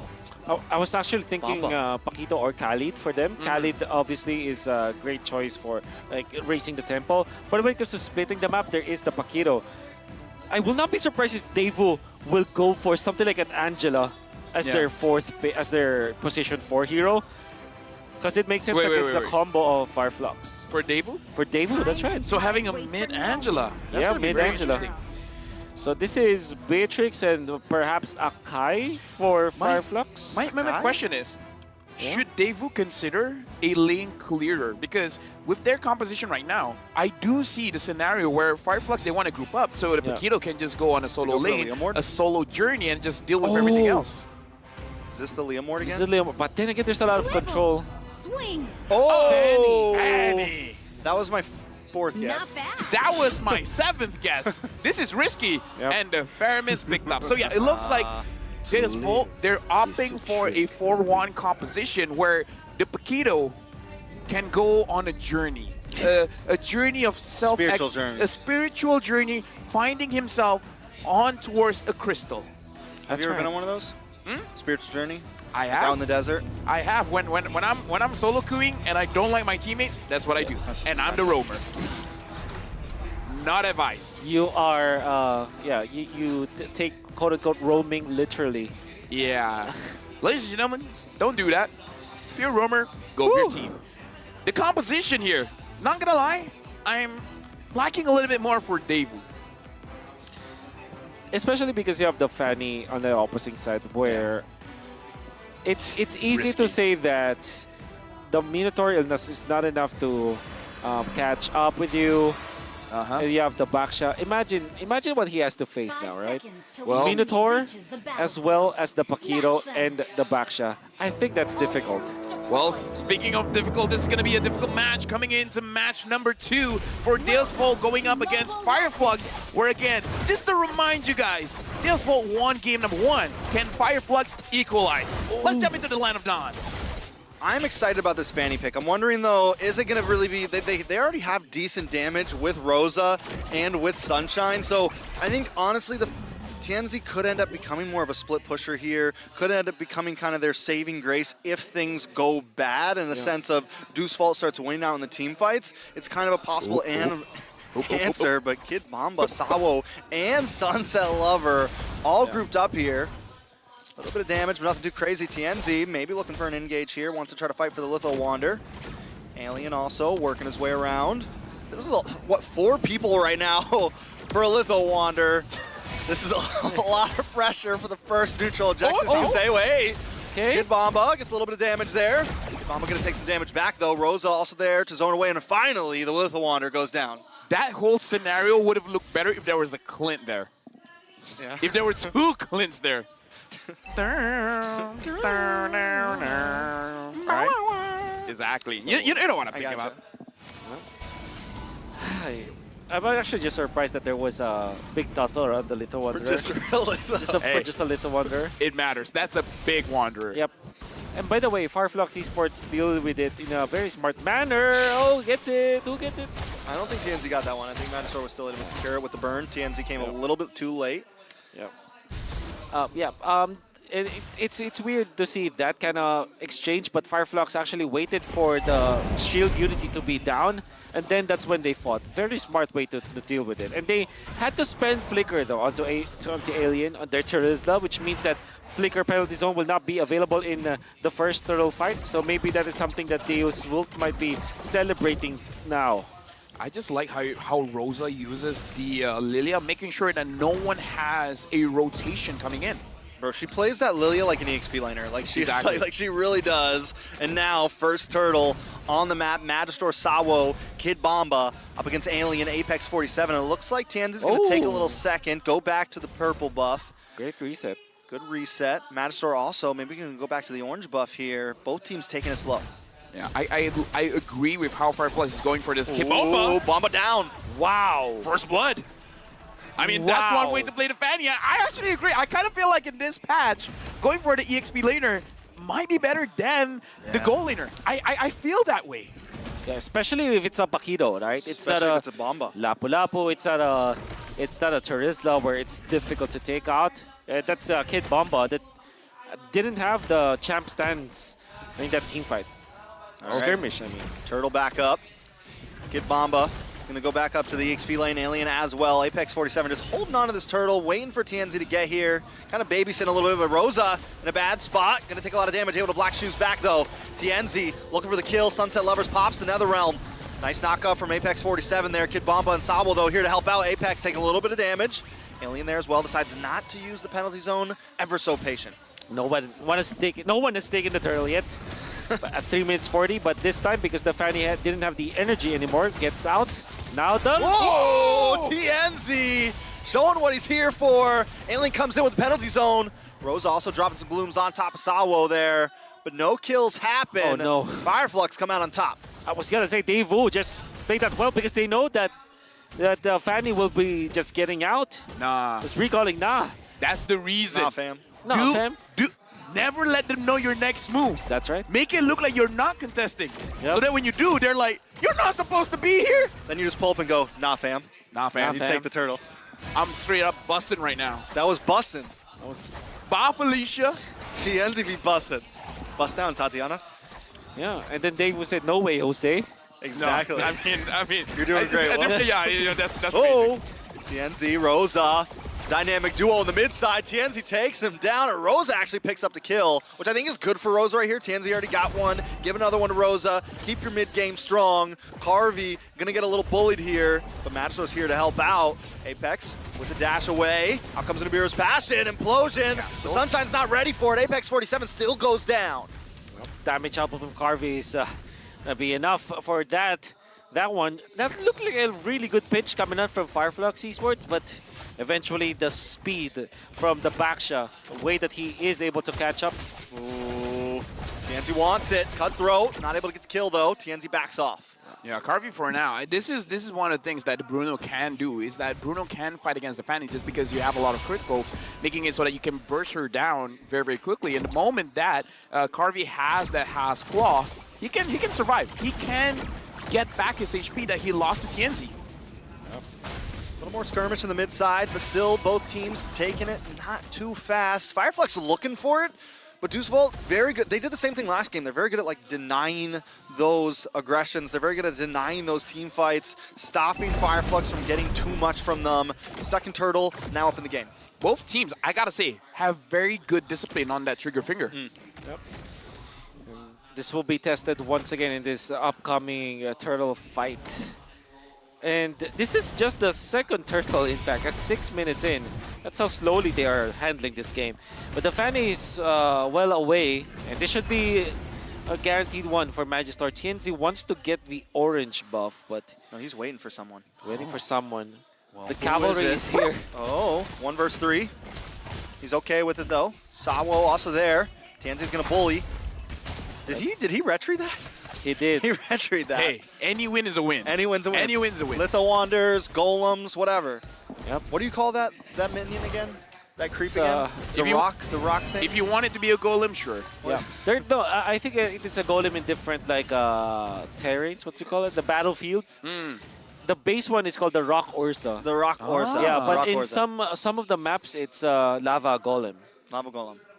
or a golem actually. Let's just call him a golem because I kind of feel like, you know what? Let's talk about the game right now because timing for Fireflux, TNZ and Kid Bomba is starting to go for that side lane. So we're gonna look at a lot of 4v4s here, huh? Yeah. A lot of 4v4s, maybe a 2v3 or 3v2 up in the top side. Apex 47 taking a bit of damage. Alien, there it is, the penalty zone. Bombardment down, Carvy's out, taken out.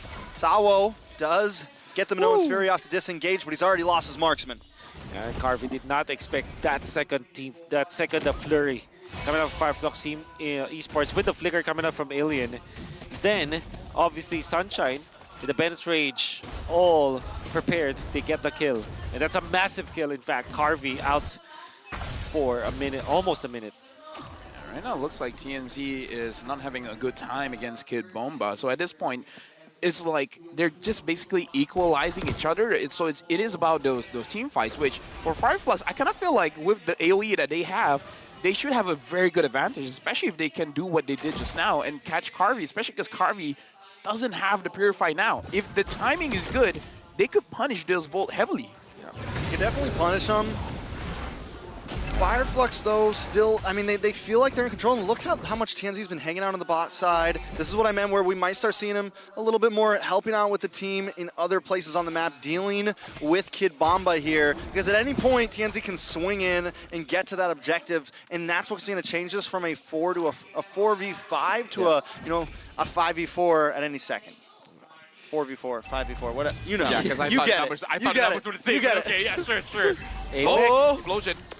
Explosion, followed by the knock-up. Bombs come down, Tianzi picks up the kill at the last second though. Carvey trying to get some free shots off on Alien. Sunset Lover there as well. Alien gonna go down. Carvey dash tackles in, slide tackles in and takes it. It's 1 for 1 right now. Lord's still up. And Kid Bomba is just like, you can go for that 5v4, 5v4. right? Yeah. Changing from 4v4 to a 5v4, and Kid Bomba is just like, I'm on a spiritual journey here, my friend. Spiritual journey. That's I'm discovering myself He's finding towers. by pushing this. Oh, Kid Bomba almost taking down TNZ. Yep. Sunset Lover almost out. Carvey also pushed back. Apex 47 does not have the implosion yet, but does have the flicker, so that will be the combo that they'll be looking for. In fact, all of the battle spells for Fireflux Esports are available, whereas for Carvey, already losing his Purify, that's going to be a big deal heading into the next Lord fight. Rosa 1-0-1 right now. Should be stacking up. Wondering where the gold's at. Wondering where the items are at for Rosa. Because that could also... Last game, Deusvult was really able to deny Rosa and get Kid Bomba with a lot of damage onto him. Survives with about 10% there. Fireflux still staying aggressive. They don't want to give up this first objective. First TNC Lord. is level 13 already. Magister is just about to hit level 12. And this is not Magister's fault. It's just that the Fanny can just spread the map so easily. Get out, get in, get back, and then get out once again, then farm once again. That's why he's level 13, because he's able to farm out the lane minions. Whereas for Boxia, you're just really reliant on jungle creeps and kills, which in this case, 1-0-1 for Deusvult, not the best for something like a Boxia. Alien in the mid side. This is... We saw it with the Litho Wander. We're seeing it with the... Ooh, Kid Bomba taken out of the boss side. Tianzi able to pick up the kill. This might be the time for Fireflux to finally put their foot on the gas pedal here and try to take this first Lord. I like the proactive nature because Fireflux, they understand that if Kid Bomba is here, he's going to be a problem. Send two people, get the objective done, and the objective was Kid Bomba. So I like that Fireflux, they're playing the map. They understand the movement coming in from Deusvult and able to get there before Deusvult get there themselves. Rosa also got a nice lane cut down there. Gonna let those minions onto that tier 3 in the boss side, pick up something else. So even while they're working this tower, they're trying to reclaim some ground on the map there. Kid Bomba is back up, and Lord is gonna get reset again. But Apex, big damage. Sunshine picks up the kill on a Magister, but Kid Bomba wants to try to find someone of his own. Alien in the backside with that penalty zone, trying to delay Carvey, not let him in, but Carvey wants to find it. Doesn't have the slide tackle, decides not to re-engage there. So it's 1 for 0. Yep. Massive fight coming out from Fireflux Esports because they found Magister in this upcoming Lord fight. That means that they will have a little bit of an advantage. And at the same time, they dodged Sao. The fact that they have the triple flicker coming out from Fireflux Esports really put Deusvult in a very bad situation. However, it's another Lord Dance.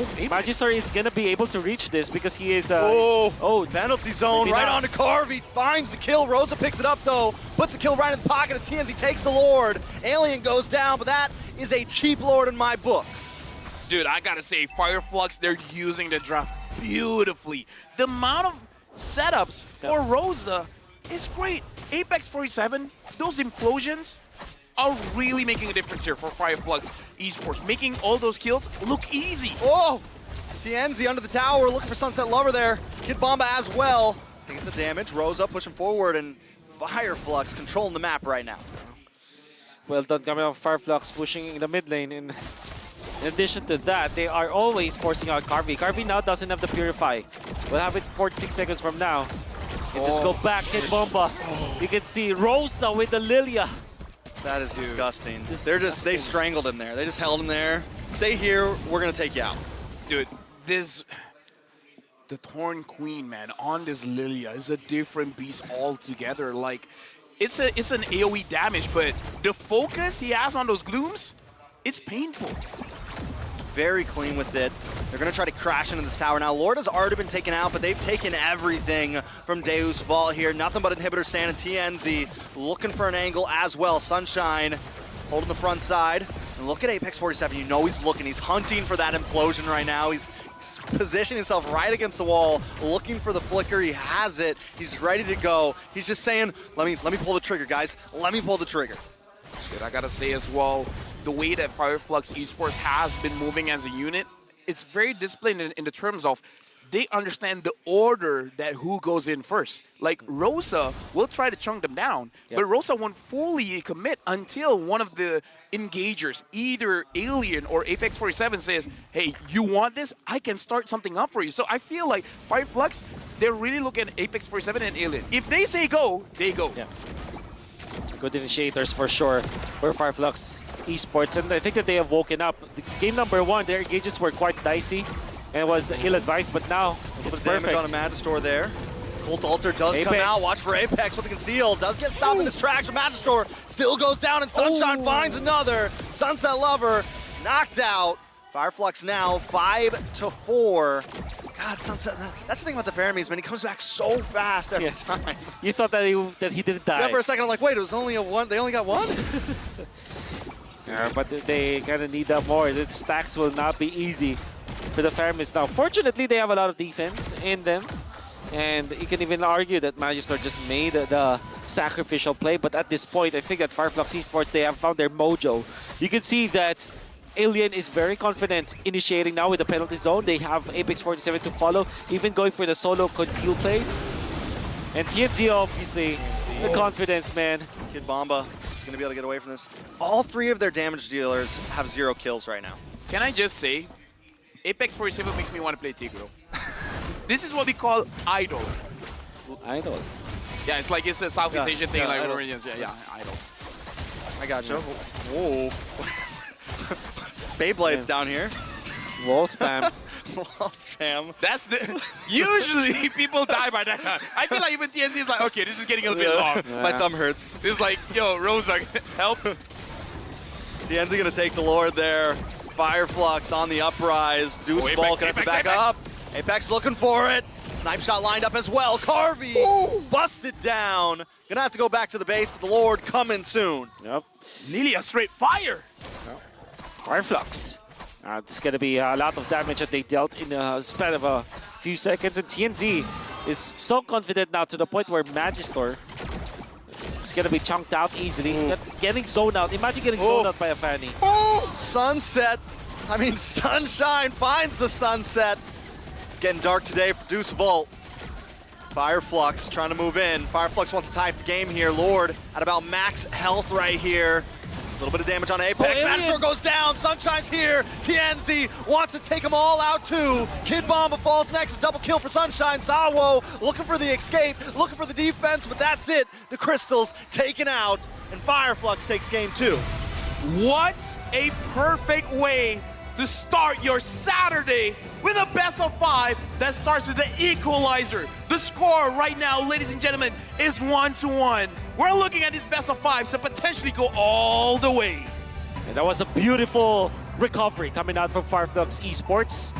Game number 1, they made some questionable plays around their skirmishes, around their initiations, but in this game number 2, there wasn't any. You can see Apex 47 finding his confidence once again, layered up almost immediately by Apex 47. And I think that now Kid Bomba and the gang, they are struggling to find their openings because of the way that the draft also played out. They limit the heroes for Kid Bomba, and now it looked to be they look to be in a very awkward spot. I gotta say though, the reason why Fireflux Esports won this game was because of their team fighting. It was pure perfect. Let me just say as well, this Bruce, Diggy, is evil. Diggy is evil. Hoot. But so is Lilia. So now the question. Lilia's evil, but Lilia's cute. Diggy is like very, how do I say this? Not cute? Diggy is very cute, but the Tricky. cute is very... Can't trust a Diggy. You can't trust a Diggy, exactly. And you can trust Are you- Lilia? Of course. Let's look at the MVP, no? Yeah. What do you think We it got- is? What do I think it is? I think Rosa? Yeah, Rosa. TNZ, really. I feel like TNZ Oh, did right, so TNZ. great on that. I bet it's Rosa. The Thorn Queen.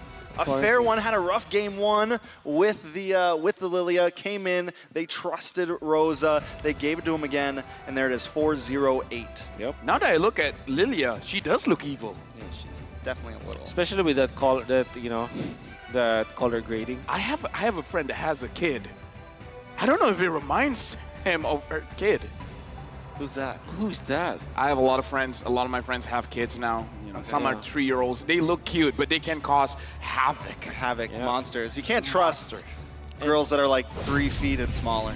Yeah, we gotta look at the highlights here because what an amazing display of trigger finger discipline. Yep. Kid Bomba already burned his combo, and that was one of the important team fights that they were able to win. Carvey already popped the Purify, but still was taken out by the penalty zone. And then Sawa couldn't do anything afterwards. Look at that zone out again from Alien, now being followed up by Apex 47. Everybody was just real confident here for the side of Fireflux Esports. They're gonna do it again. They find an opening, they force the Fire ultimate. Yeah, surely Apex was stopped, but with the Bennett's Rage already riled up, Sunshine is dealing so much damage in a short period of time.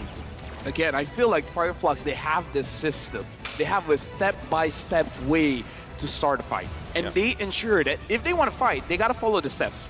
So, again, I agree with you, Wolf. The way that they've been playing the team fights, that's the reason why they win. Even though earlier, you know, base value, I'm like, oh, the drive is good coming in from Deusvult, but the execution coming in from Fireflux, straight up fire. Straight up fire. And I feel like Devu, like they had an idea. They knew with the Paquito, we want to try to create peel. We want to do something similar to what we did with the Terizla in game 1, but they just weren't really able to execute it. And this time, Fireflux, Rosa, Alien, along with Apex 47, were able to just hold down that front side and let Sunshine unload, let Rosa unload, and Devu was never really able to get to the backside. We're never really able to dive. Yeah. Again, looking at this game, 16 minutes coming in. This is going to be a very tight fight. And it comes to the question, if the next match Fireflux does win, does Deusvult really need that Diggy to get a win onto Fireflux? Because again, their team fight is immaculate. without that anti-crowd control, maybe this is the big problem. I'm going to answer that question in a different manner where Fireflux might have just figured out how to deal with Deusvult as how much they figured out Blacklist International. Because what they did against Blacklist was to prioritize the Lilia. This time, after game number 1, they banned the Digi, but they first picked the Terizla this time, eventually challenging the hero pool of Kid Bomba because he's amazing with the Terizla, amazing with the Arlot. So what they did was to ban Lapu-Lapu. They banned the Arlot, they first picked the Terizla, and then when Deusvult didn't get the Lapu-Lapu immediately, they banned it out as well. So those are the 3 heroes that Kid Bomba is excelling at.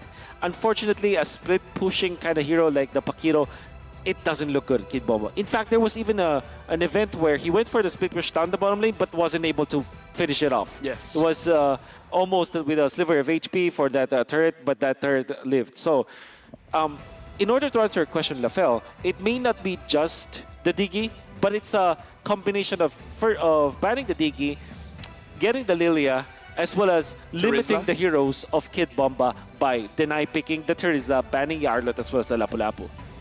Yeah, right now as well, Rich Guy Sunshine to carry Rosa, almost dealing 100,000 damage, Sandbag Magister, and Forgotten One Alien.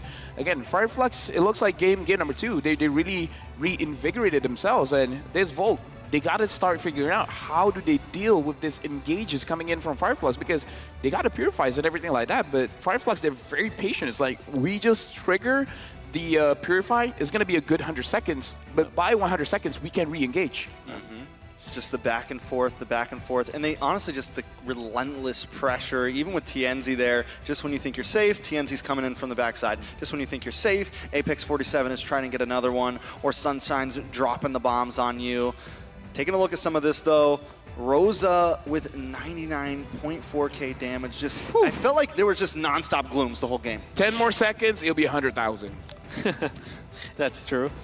But it wasn't the case, and I think that there was a duel between like Rosa and Sunset Lover with their heroes in the previous game. I think that is something that also David might consider. I understand why the Faramis was the pickup here, but I think this game proves that the Faramis struggles against the Lilia in the latter portions of the game and during those team fights because of the unlimited glooms. And then if you go back to something like Valentina or maybe a Novaria, this will be different. The thing is, Dave will prioritize the Minotaur instead of the Sunset Lover hero. That's their 3rd pick. And imagine if they picked up something like Novaria or Valentina, this game will be totally different. I would say as well, one of the things that I personally like to do as a Faramis user is that you want to pull as many people as you can with your Shadow Stampede. But going up against the Lilia, while doing that, I'm taking way too much damage. At that point, it looks like I'm feeding, right? So I kind of feel like that's also another thing that we have to talk about, where Faramis, naturally you want to clump people up together, but the Lilia is just like, I'm going to hurt you before you even get close.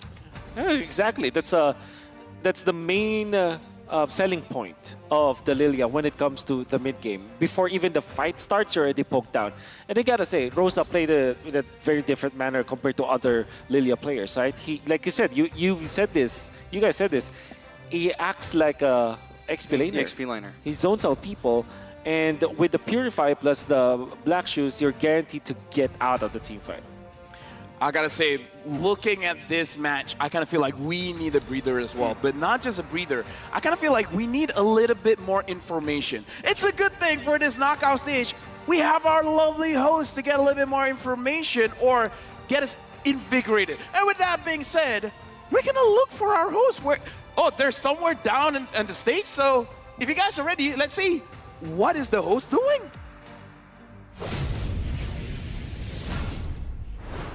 Thank you, casters. All eyes are on the rising gold laner from EECA, Carvey of Deusvult. And now we're here with his family. Introduce yourselves. Ikaw muna. Ako po si Joseph, pinsan po ni Carby. Joseph the cousin. My name is Adrian, his uncle. Adrian the uncle. Okay, so where did you guys come from? Are you guys here from Manila?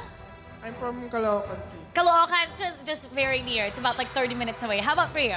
I'm from Bohol. Bohol! Yeah. Bohol is another province far from Manila. How long is the plane ride? It takes 1 and 20 minutes An hour and 20 An minutes. hour and 20 minutes away. Oh my God, thank you for coming.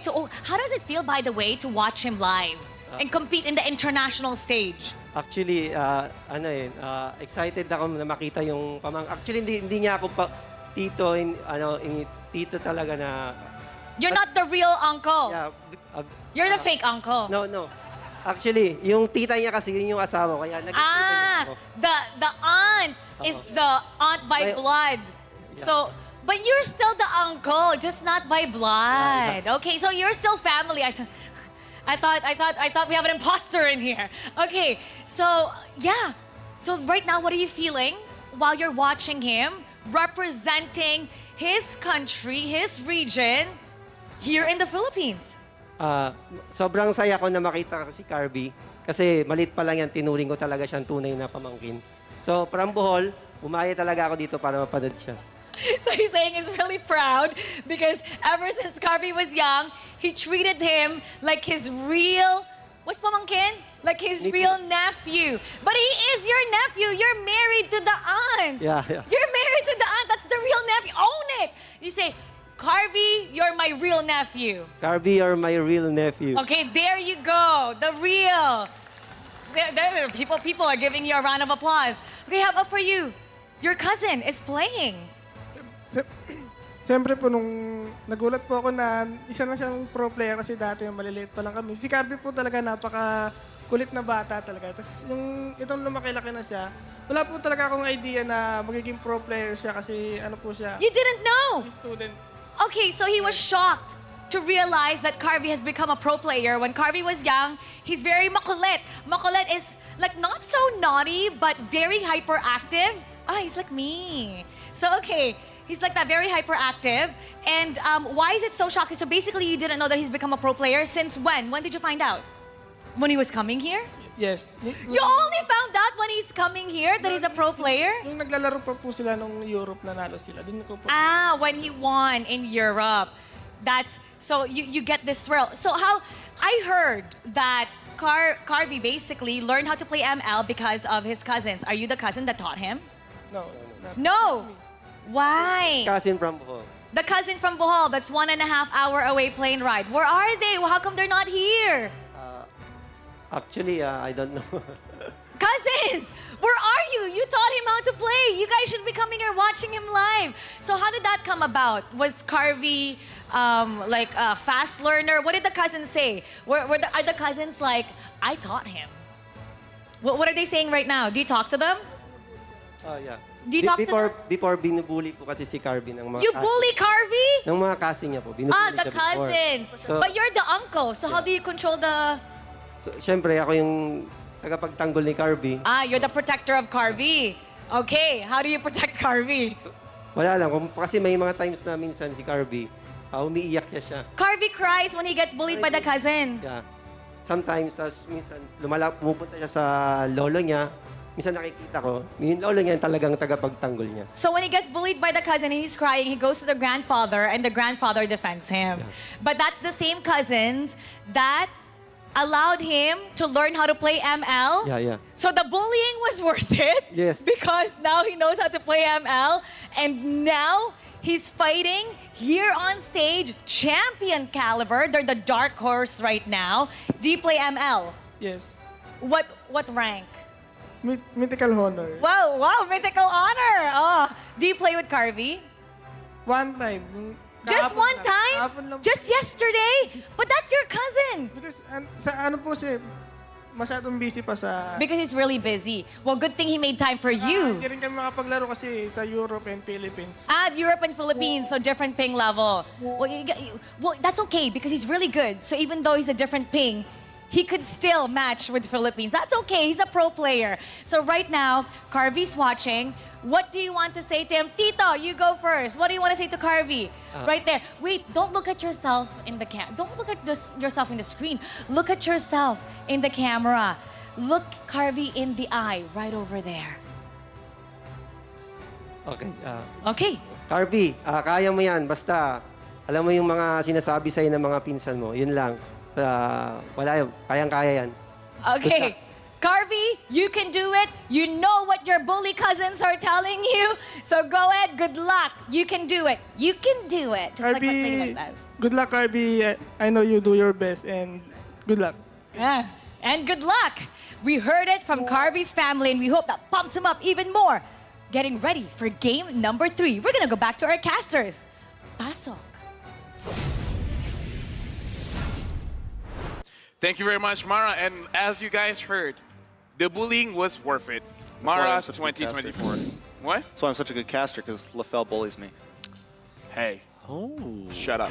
Welcome back, because we are Ooh, going good to point. game number 3, where we're gonna see, will Fire Flux continue this streak, or does Deusvult like, okay, you guys catch us off guard for the second game, not for the third one. Yeah. Not today. And now we're gonna look at the changes here in the mid. Oh. Rosa and Sunset Lover 3 and 4. Hey. These players are rising up.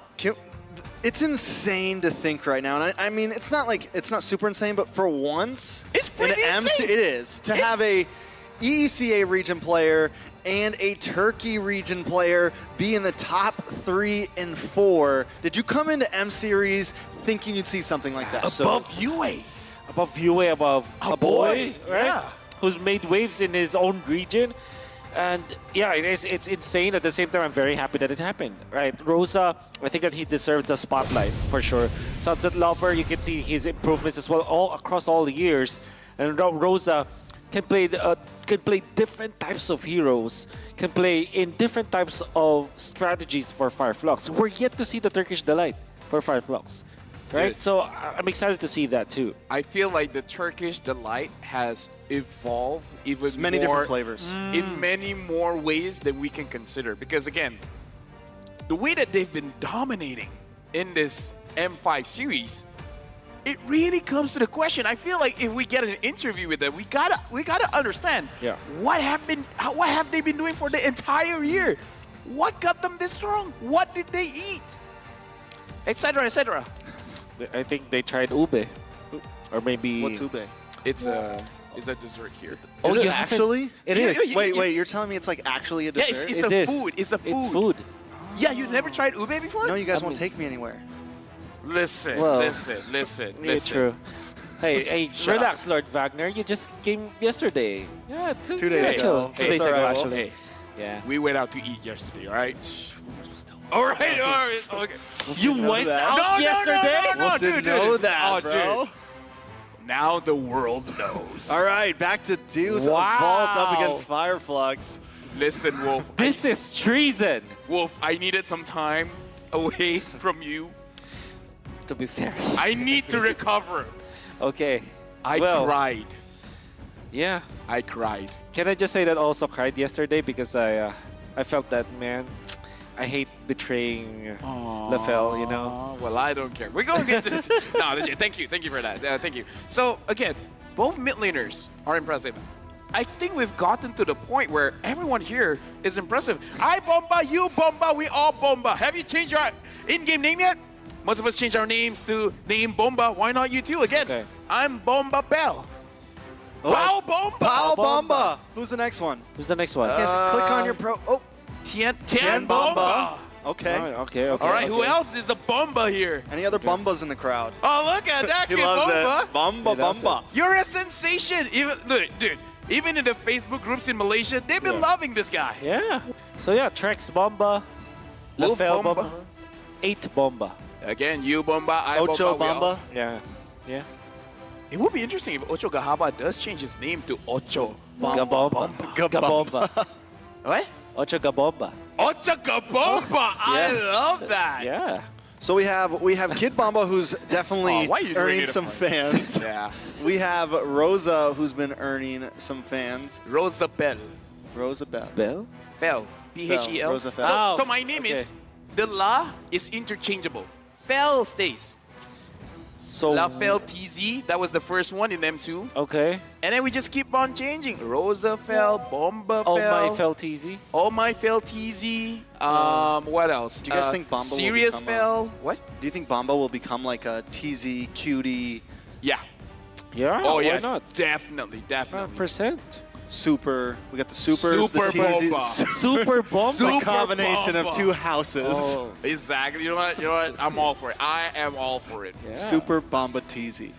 M6 Bomba. Bomba cutie. Bomba Cutie. Dude, at this point, this is why you watch the World Championship. Trends start here, and That's it true. evolves everywhere else. That's true. That's true. Like, Wolf, your whole Public Enemy #1 started in the World Series. And then it that's right. never stopped. I wish, I really wish I had a jacket because it's public enemy, right? Yes, Homeboy's jacket is Public Enemy. Yeah. Yeah, but they would never let you But have they one of will those. never let me have it. I don't think they will let me have it. They created for you as a joke, but now they're wearing the joke. We gotta talk Man. about this game. Man. Let's talk about the changes Deusvult can change. Because Okay. I kind of feel like Apex 47 as well as Alien is becoming a big problem. Wolf, I gotta start with you because we're going into the drafting phase here. For Fireflux, I kind of feel like they found the secret strategy, so they probably should have changed, huh? Yeah, for sure. So that means that they might sacrifice some of the heroes for Sawo, just quote-unquote deprioritize Sawo because he has a lot of heroes anyways. Lilia.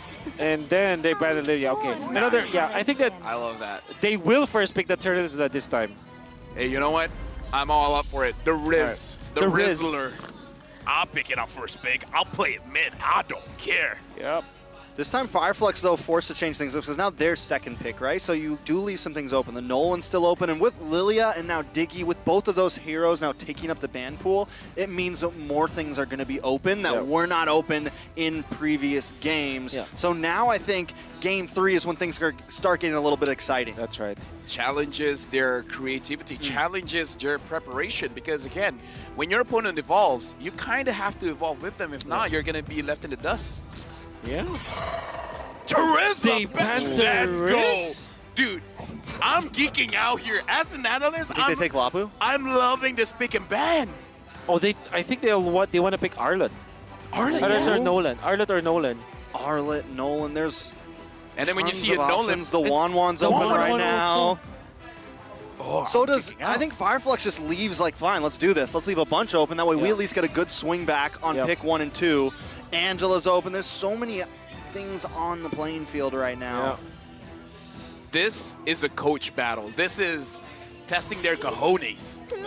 Oh, they Wow, go for the one. So Nolan open. Nolan is open. I think Arlot? between Nolan and Arlet, I think Nolan should be like the priority for sure. Yeah. But if you wanna be creative with your draft, some teams will pick the Arlets. I think those are just the two heroes that you get in this particular draft. Gaze.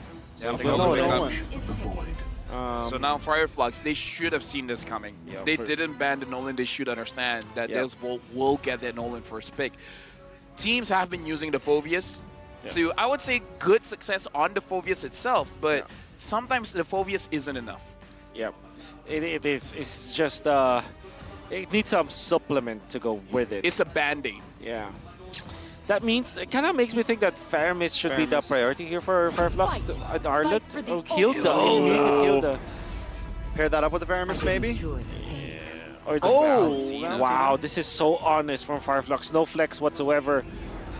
But They've- again, I kind of feel like this is kind of good because they got a lot of damage in the early game. Because Yeah. when the Hilda jumps in, you kind of need your mid laner to back you up. And Yeah. if the Lilia's not there, Valentina has pretty good follow-up there Yeah, because for sure. you could terrify, Yeah. and then the Hilda can get out scot-free. That's right. Roamer mid, brotherhood, sisterhood going Yeah. on. It's just an aggressive mid overall. Yeah. You know, a lot of damage, a lot of invade potential. Both of them have crazy movement speed. Yeah. With all the dashes from the Valentina, the movement from the Hilda, it's definitely bonkers. I love it. So do you Matilda. do you want the Matilda? Petrify Hilda? I think this is Purify. Purify Hilda? Purify Yeah, Hilda. We can win the race. Okay, so it's Bruno this time. Matilda, I think. Your Faramis. Faramis. This is still Faramis, despite the Valentina being on the opposite No, end. no. The Is to Faramis trick the could reaper. potentially be annoying towards the Hilda. You Yeah. pull her Yeah. back to your turret, Yeah, right? that's right. That's There's why. always a possibility.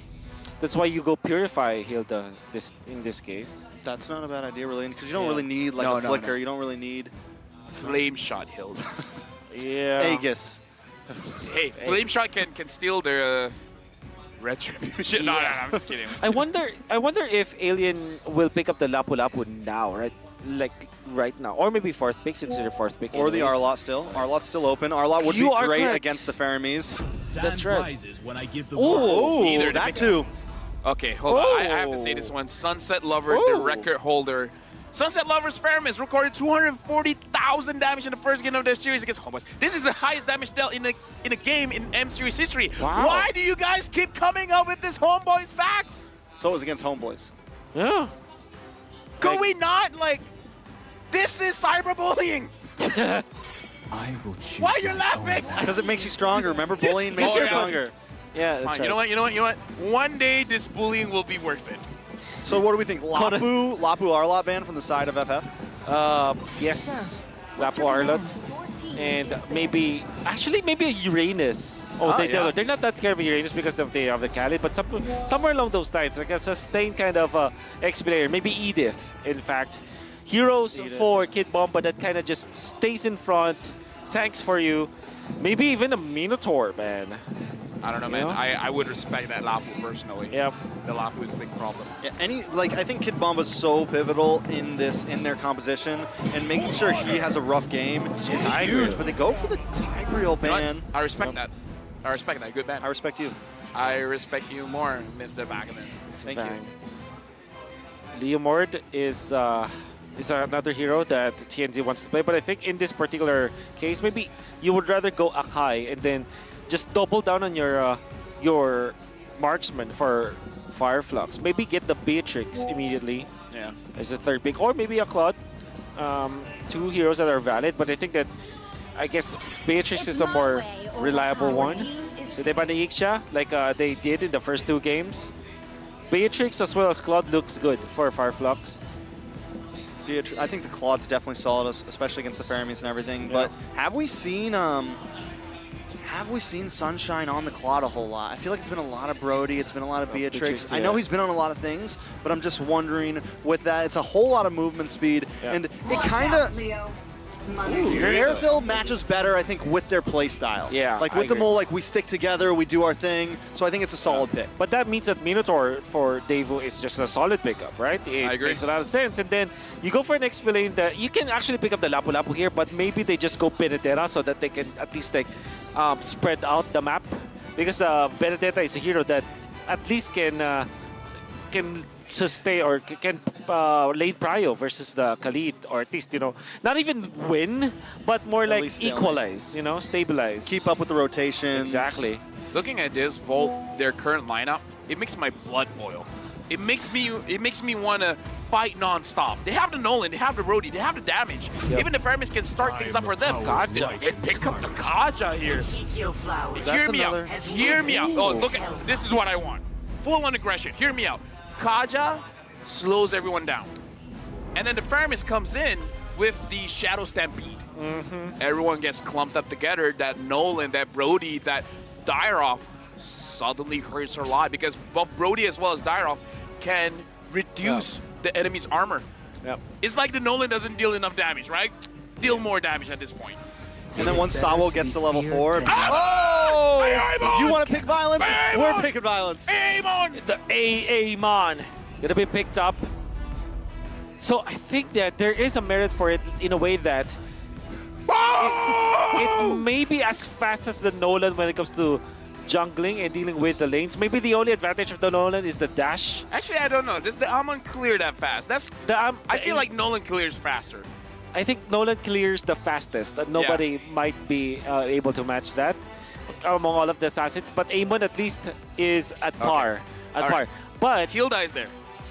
that's right. Hilda can slow down the Nolan, so it could be an equalizer or make Amon faster. That's very true. Right? And if you're looking at once Sawo gets to level 4, though, there's no more Hilda in the enemy jungle. Doesn't matter. By then, I didn't know you got the Amon's Amon. already there. Exactly. Yeah, it's true. I love the AA Mon. Dude. It makes a lot of sense Amon. with It's not Aman. Don't be cringy. Sorry. yeah. It's Amon. Alright, my AA bad. Mon. Sorry, sir. During the play-by-play, you can just say Amon. Or Amon. Amon? Nah, not Amon. I mean, honestly, my initials are double A. Oh. Amirul Ayman. Lafel? Amirul Ayman. That's my. So So you're the AA AAL. man? You'd be like, you're all. You're AA man? yeah. Yeah, Ayman. Yeah, that's my name, Ayman. So it's like Amon. Amon. Amon. I gotcha. You really are the greatest, man. You know You what? really are. With If my, you guys haven't, make sure you It feels- vote for you know. vote for LaFell. I Yeah. kind of feel like we're going for a pause here. So we have a lot to talk about. So Amon, what makes the Amon strong? Let's start things off. It's hard to catch him, and he has a lot of bursts.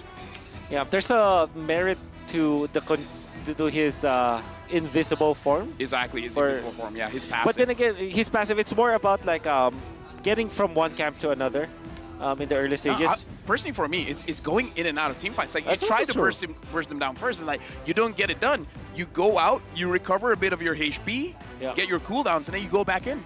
Yeah. I It's think- like what you say. Amon is the kind of guy that's willing to try everything twice. That's why it's AA Mon.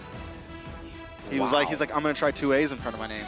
Yeah. If one doesn't work, the other one will most probably Yeah, work. Second one's always good. Yep. And it's like, yeah, it's like Aaron where you want to be the first one when it comes to alphabetical order. Yeah. Because it's AA. Yes, that's true. Wait, since you said that it's like the second one's better, is that like a relationship advice? It's life advice. Oh, so the first You one is always it have good? to try everything twice. Always try everything twice. That's legit what he said. When we were out for dinner. Oh, sorry. when only I you said- were out for dinner. No, it was just me and him. I said I have a, I said I have a saying, right? Yeah. Hold on a second. So I have this saying. I have this saying where, I'll You'll try everything twice. you'll try it. Yeah, I'll try anything twice. Would you Because try- you know the saying that's like, I'll try anything once, For him, it's twice. but for me it's twice. Okay, so that means that if I let you try Balut, you'll do it twice. Yeah, because what if I like it the second time? Yeah. Sometimes things, you know, Oh, Kid Bomba standing up. they grow on you. Look at Yeah. Kid Bomba. Like He's, LaFell. he's so ready. If I judge LaFell on my first impersonation, I wouldn't be sitting at a desk with him Impression. right now. Impression. Yeah. My bad. Someone was impersonating you, so I. my How bad. do you impersonate LaFell? He's so random. Dude, I'm so sorry for anyone trying to impersonate me. Yeah. No, I am sorry. Kid Bomba was standing up. He was ready to go for this game, but looks like everyone is chilling, getting ready. But again, let me just say the hype has died down a little bit. I'm not entirely sure about the AA mon. And Wow, that and- was a big shift, Yeah, LaFell. what No, happened? here's the thing. When I say that, Are you moody or what? listen. When I say that, when I say that, automatically the choice becomes great. It's one of those things that's when you're being a caster, when you say like, oh, I don't think this hero is that great, and then boom, savage. I think Deusvult have to. What they need is to play for the Amon's group names, up. man? I need to remember his His skills. name's just Amon. No, it's oh, it's skill. thousand. Fracture. It's thousand. Island? Thousand shards. 1,000 or shards. Thousand Oh. shards, right? Yeah. Is he alt? Thousand Island. No. Thousand shards. Island. Thousand Island dressing. Yeah. I'm on my Thousand Island. That's a salad dressing. Man. Dude, Come on, man. Don't flex on us. Come on. Come on, man. Come on, man. Don't be an American here. Be a Filipino. From the great words of from the great man of 2 Chains, he's on his Thousand Islands. That's a salad dressing. Yeah. I'm checking out my phone. You guys can have this one. Chains? 2 Chains. Yeah, yeah, yeah. 2 A's. A's, Amon, two 2 Chains. Chains. They're related. Yeah. Endless shard. Endless shards. Endless shards. Oh man, 1,000 There's shards no- sounds It better. There's no to- 1,000 shards. 1,000 shards? It's used soul to be, shards, isn't it? slayer shards, and endless shards. Endless shards. Man, 1,000 shards and then sounds incandescent better. knives for Oh, for and it's called Gushin. That's camouflage state. Yeah. Camouflage state. Yeah, because it's not concealed, it's just camouflaged. Fludged. flodged. What? Flodged. Look, I understand English is a very difficult language. Took Well- us a while to learn. But Okay. yeah, the reason why I'm worried, only one, is just that if he can't go in and out of team fights that easily, or his rotation or his jungle clear gets interrupted. That's basically it. Because Aemon, when he has the free space, he gets things running. The only problem is that if he's interrupted, that's all. Yeah, So yeah. it's really on the Hilda. If the Hilda buys so much time, Yeah. this Aemon is potentially amazing. I agree with you because I think there's a merit to the Nolan versus Amon on the side of Nolan because between Nolan and Amon, Nolan is a hero that can recover from a bad start. Amon Yeah, I is agree. not a hero that can recover from a bad start. It's like it's almost like you're playing a Hellcurt. And funny enough, both Hellcurt as well as Amon are two heroes that Hades from MPL Singapore yeah. won a championship with. It's very all in, and we can see that in the group stages they played the Hellcurt, right? And it was destroyed by his opposition. So heroes like that, you will always second guess. Amon as well as Hellcurt. Yeah. Again, it's an amazing hero, but there's just a window of failure that the Amon has to be careful for. But again, it's like I say that, but I'm still optimistic just because of that Hilda. That's legit one of the reasons why I feel like the Amon should have enough time. I think Deusvult needed to kind of try to break things together as fast as possible in this game, because their answer to the Amon is the Nether Realm, right? Like trying to stop some of that burst damage as soon as possible. Their answer is the level 4 on the Kaja, being able to get that ult off. So as long as Amon doesn't, as long as they don't let him get any huge pickoffs, like on the gold lane, on the EXP, on those side lanes in the early game, I think Deusvult could actually come out on top. Now, a little bit of a team statement here. Wolf? Wow. If you can it's win in English, it's not Tagalog. If you can Oh, win, I'm sorry. I don't have my glasses on. All right. oh. If you can win against Blacklist International, we can win against anyone, basically. Wait, what? That's what.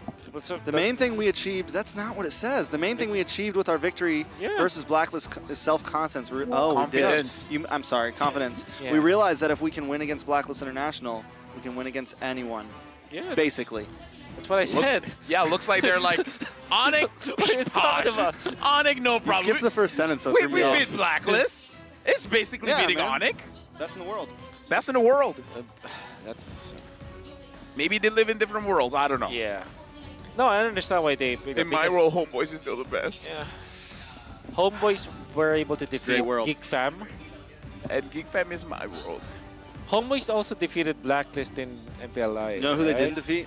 Okay, you know what? Let's move on. Let's be better than great, all right, guys? Let's be better than great. We're having a pause here. I understand that we're trying to be entertaining, but let's not do it on my expense, all right? That's where we draw the line. That's I don't know. To be honest, I think that you're a kind of guy where who actually relates Homeboys to anything, to any conversation. Wait, what? You find your way to include Homeboys in sentences. Hey, I wonder why. Because he loves Homeboys. shut up. He loves Homeboys. Yeah. I know that, but you know. Taking a look at the fans now. Yeah. Hi, Davis Davis. Ocampo. I can't read random words. Yeah. Ocampo. Yeah, but who knows what that means? That is a name. That's a name. Yeah, well, people come in my chat all the time and say, Oh yeah, this yeah, is yeah. my name. I understand And next why. thing you know, I understand. I understand why Trex is selective of what he reads. You know. if I see it in a different language, I don't Yeah. read it publicly. Because next thing you know, I'm getting canceled and That's right. That's right. they're pulling me off the stage. I want to see. That's fair. I want to see Amon, man. I'm shivering now. I want to see the Amon. Mon. I haven't, like, Amon. Okay, Amon. script writers. When's the last time we see Amon on stage? But before we go that, we're jumping into game number 3 where a lot of surprises is going on. What will be the surprise for game number 3? We're jumping into the Land of Dawn. Well, the surprise should be the Mon, but okay, I think it's quite clear that when it comes to the clearing the lanes, it's Nolan, which is faster. Alien. Apex did not immediately go for Magister. That's very interesting. Oh, look at Apex actually might be in a bad spot Yeah. here. Maybe give up a first blood. Able to flicker through, though. Yep. Heal that flicker. Heal the flicker. Nailed Good the to know. flicker. We've seen everything now. Petrify, Purify, Sprint, Flame Flicker, shot. Flame Shot, and Execute. That's what we want to see. All right, so now we got to talk about the rotations coming in from Fire Flux. Looks like they're trying to go for both angles, trying to go for the orange as well as the purple buff, trying to slow down Magister on this Nolan. And again, that is kind of what we want to see, because we want to see the Amon uninterrupted. And for now, I would say that has been achieved. It has been uninterrupted. Yep.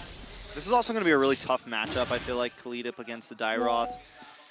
Alien's going to really have to time his heals left, time that second skill very well, because if not, and you just become a sitting duck, you get kind of taken out of that second skill from the Dairoth, and then out of nowhere you're gone. So he's gonna have to be careful. I like the way he rotated early game, kind of invading. He has such a great early game.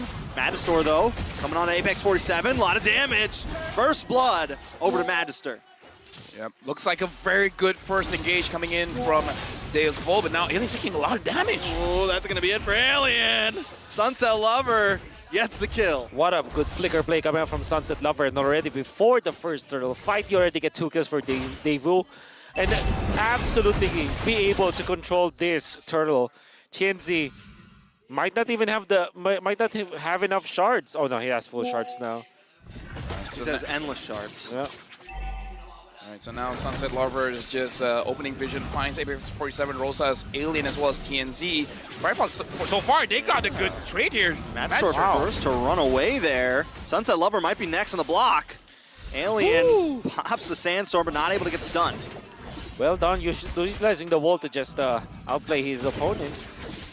Big jump coming up from Fireflux. In fact, it's just a very natural way that they did to take that turtle. And now they will invade the purple. 2 minutes, 44 seconds in. Yeah, right now looking at Magister taking quite a lot of damage here. Ooh, Rosa as well, taking a bit of damage. Magister should be able to still get this. The Sunshine's there now. It's 3 people trying to take this purple buff. Sunset goes down, Sunshine finds a kill. Magister does walk away with that purple buff, but still, they lose a member, and Kid Bomba goes down to the boss side as well. Yeah. Right now, Wolf, try to explain to me, what is Fireflux doing? Because it looks like they're trying to box Deusvult in a very small box, like basically putting them in a very tight location, and then everyone just dumps in all the damage. Hey, you painted the picture exactly as I also see it. It's like a cage that they're building 2 minutes in because they know that they have the advantage. Apex 47 regains his flicker, and you can utilize Sunshine because the Golden is in top lane anyways, and then Alien can just stand on his own ground. Magister still being ever so aggressive. Luckily, he hasn't lost too much. He's been getting bullied, he's been getting slowed down, but he hasn't taken any deaths, and I don't think he's lost any buffs at all yet. Sawo and Sunset Lover just being his protector right now. Honestly, with the draft coming in from Deusvult, I kind of feel like they want to go aggressive, but Fireflux is always there first, making it so that they can be aggressive, and Endless Shard onto Carvey, not able to take him out just yet. The one-hit knockout that is possible for TNZ. It's going to be very disgusting later on. And boss side, Alien goes down. It's a nice response. Deusvult need to find something in this matchup. Try to lower down that gold lead from Fireflux. Right, so for now, Fireflux Esports, honestly, they're controlling the tempo very, very well. Deusvult, they are going for his turtle, and looks like not a lot of contest is gonna happen here. I don't know, with this back and forth coming in from both teams, I don't really know who's winning. It's Fireflux right now, but I think Devu have found their opening once again. The purple buff is going to be there. Magister doesn't have the retribution, and so they have to spot out where TNZ is.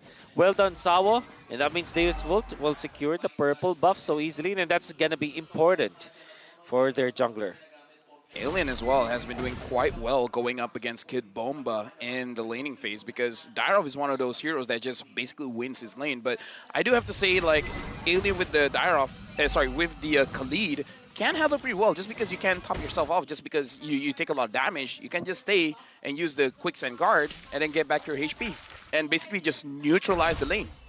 Man, Apex 47 has a lot of damage on a Kid Bomba. TNZ not able to get the kill. Apex 47 just has a string attached to Magister right now. I saw all of them coming up to the top side looking for Sunshine, but Apex 47 consistently giving vision. They do get the first tower of the game, though. Yeah, top. They invade. And this is going to be important. Again, any jungle creep that you take away is great. And look at the preparation. Kid Bomba is already in here, trying to prep it up. He needs to go for the hero. Kid Bomba, he's gonna leave it for his team. Yeah. I thought maybe he'd take it just out of like a safety measure. Yeah, I love what he did, Kid Bomba. That was a nice move coming up from Deusvult because it allowed them to maintain their lead when it comes to their jungler matchup. Deusvult now, they're clumping up together, but it looks like they're not going to go for an engage just yet. Fireflux Esports right now, I got to say, all of the lanes are doing quite well. Even though the top side of the map, the turret has been taken down, but Sunshine has the gold advantage when compared to Carvey, at least at this point. So I would say going up against a Bruno and you're not losing your lane, that's a very good tell. It's like, yeah, the laning phase for the gold lane is going pretty well. At least for Sunshine. We can feel the water boiling once again. We're getting to the tipping point here. Fireflux and Deusvult kind of bulking up. And this is what I was waiting for from Deusvult. When are they going to kind of bring that 5-man together? They have the Fermis. It is the answer to what Fireflux wants to bring to them. Rosa does hold. They're looking for something. Lots of damage. Tienzi instantly annihilated. Apex might just be next. Deusvult do secure that turtle, and now they're going to try to move on to this mid tower. Right now, Deusvult, they're the one that's like, oh, wait, we want to start something. Fireflux not really in that kind of situation. Sandstorm, nice flicker from Alien, but now he might go down next. He's going to pay for that. He gets the heals up, but it's not enough. He will go down. Carvey picking up his first kill. My only question is here, they're still going for it. Back and forth. Sunset Lover's going to be next. Apex 47 might just fall here. It's 2 for 2 right now, but Apex 47 makes it 3.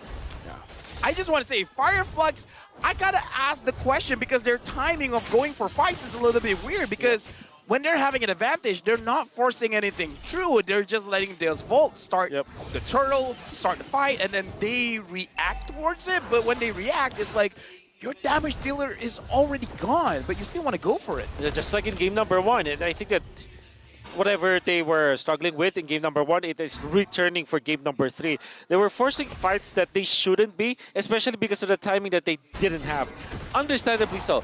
Honestly, Fireflux, if they didn't go for another play, they have only lost one of their heroes in exchange for a top lane turret, and Irithel was able to farm. They would have been very satisfied of that trade. Unfortunately, they got too anxious and they still fought. That means that they will lose their turret, and a lead by Deusvult, 1.6k. Yep, 1.6k for Deusvult at this moment, and Magister is looking very good on the Nolan. Tienzi with the aim on hasn't found his target just yet. Probably looking for perhaps one more item before he can really take anyone down. At this point, it comes to a situation where Apex 47 cannot really bring too much to the team, especially because Kid Bomba on his Dyrov is just going to shred him down very, very fast. Yeah, it's definitely going to be an issue. The Amon definitely not looking as good as maybe we hoped for. He's 1-1, and Magister sitting at 3-0-3, packing a punch to anybody that falls in his path right now. Deusvult, and I almost wonder, like, is Fireflux really going to start this Lord off? I think they have to maybe get to a point where maybe they're playing a little more reactionary. Ooh, what a big pull on Alien, and Alien's not going to escape that one. Does get the stun, but no one's there to try to capitalize on it. Now Fireflux down one member. Watch for Apex, though.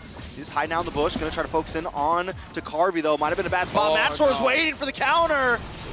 Big damage on Apex 47. Rosa does pop the Nether Realm, but it's more of an escape measure at this point. Kid Bomba on the top side looking for Sunshine. Sunshine going to be able to kite back Rosa, looking for the possible re-engage. But Fireflux don't want to take this fight. They've lost 2 members, and this should be a Lord for the side of Deusvult. I gotta say, this is a very immature side of my analysis, but I love compositions that has a lot of damage. And Deusvult just showed that they had a lot of damage, and they're able to jump the gun. It's like, we just choose one target. We have a Kaja. There's no way for them to escape, and then we can kill anyone that's in our way, right? And the one that was in their way was Apex 47, and again, the shredding of armor is just too much. Looking at the items here as well, sure, you have a Dominance Ice, but against a Bruno, against a Dyrov, it's almost like you don't even have that armor. And now that you saw from the previous fight... Oh, that's... Oh, no. A big Now you see him, oof. now you don't. I don't think so. I don't think that TNC will be able to recover from this. Level 13 compared to level 14 Nolan. I don't know if he can actually kill people now as the AA Mon. Maybe Carvey is an easy takedown, but with the presence of the Faramis, what it does is just to nullify one combo. Oh, a little bit of a side flank and attack. They land on a Sunshine. my God. 3 members off the map now. Fireflux on a huge amount of defense. But this could be a little bit too much. Deusvult want to keep on pushing in. They have the Lord. They've taken 2 members. It's 20 seconds on the death clock, and Salwo's comfortable in front of his team right now. Sunset Lover hasn't even got involved in this yet, and look at the damage once again. Tienzi down, they've locked onto the base, and that is a quick finish at 11 minutes for Deusvult. Deusvult just pick up the tempo. They're like, yo, we win the draft, we're gonna get you. That Nolan was crazy. It was scary. It was scary. One of the strongest heroes in the metagame as we know, first pick Nolan, no problem at all. It was answered with a Hilda, but you can see that the preparedness was there from Deusvult. They picked up the Dairoth as well as the other heroes that they have, which kind of makes sense when it comes to proxying the lanes. They want to win the lanes, want to be faster at rotating. That means that they've had the advantage.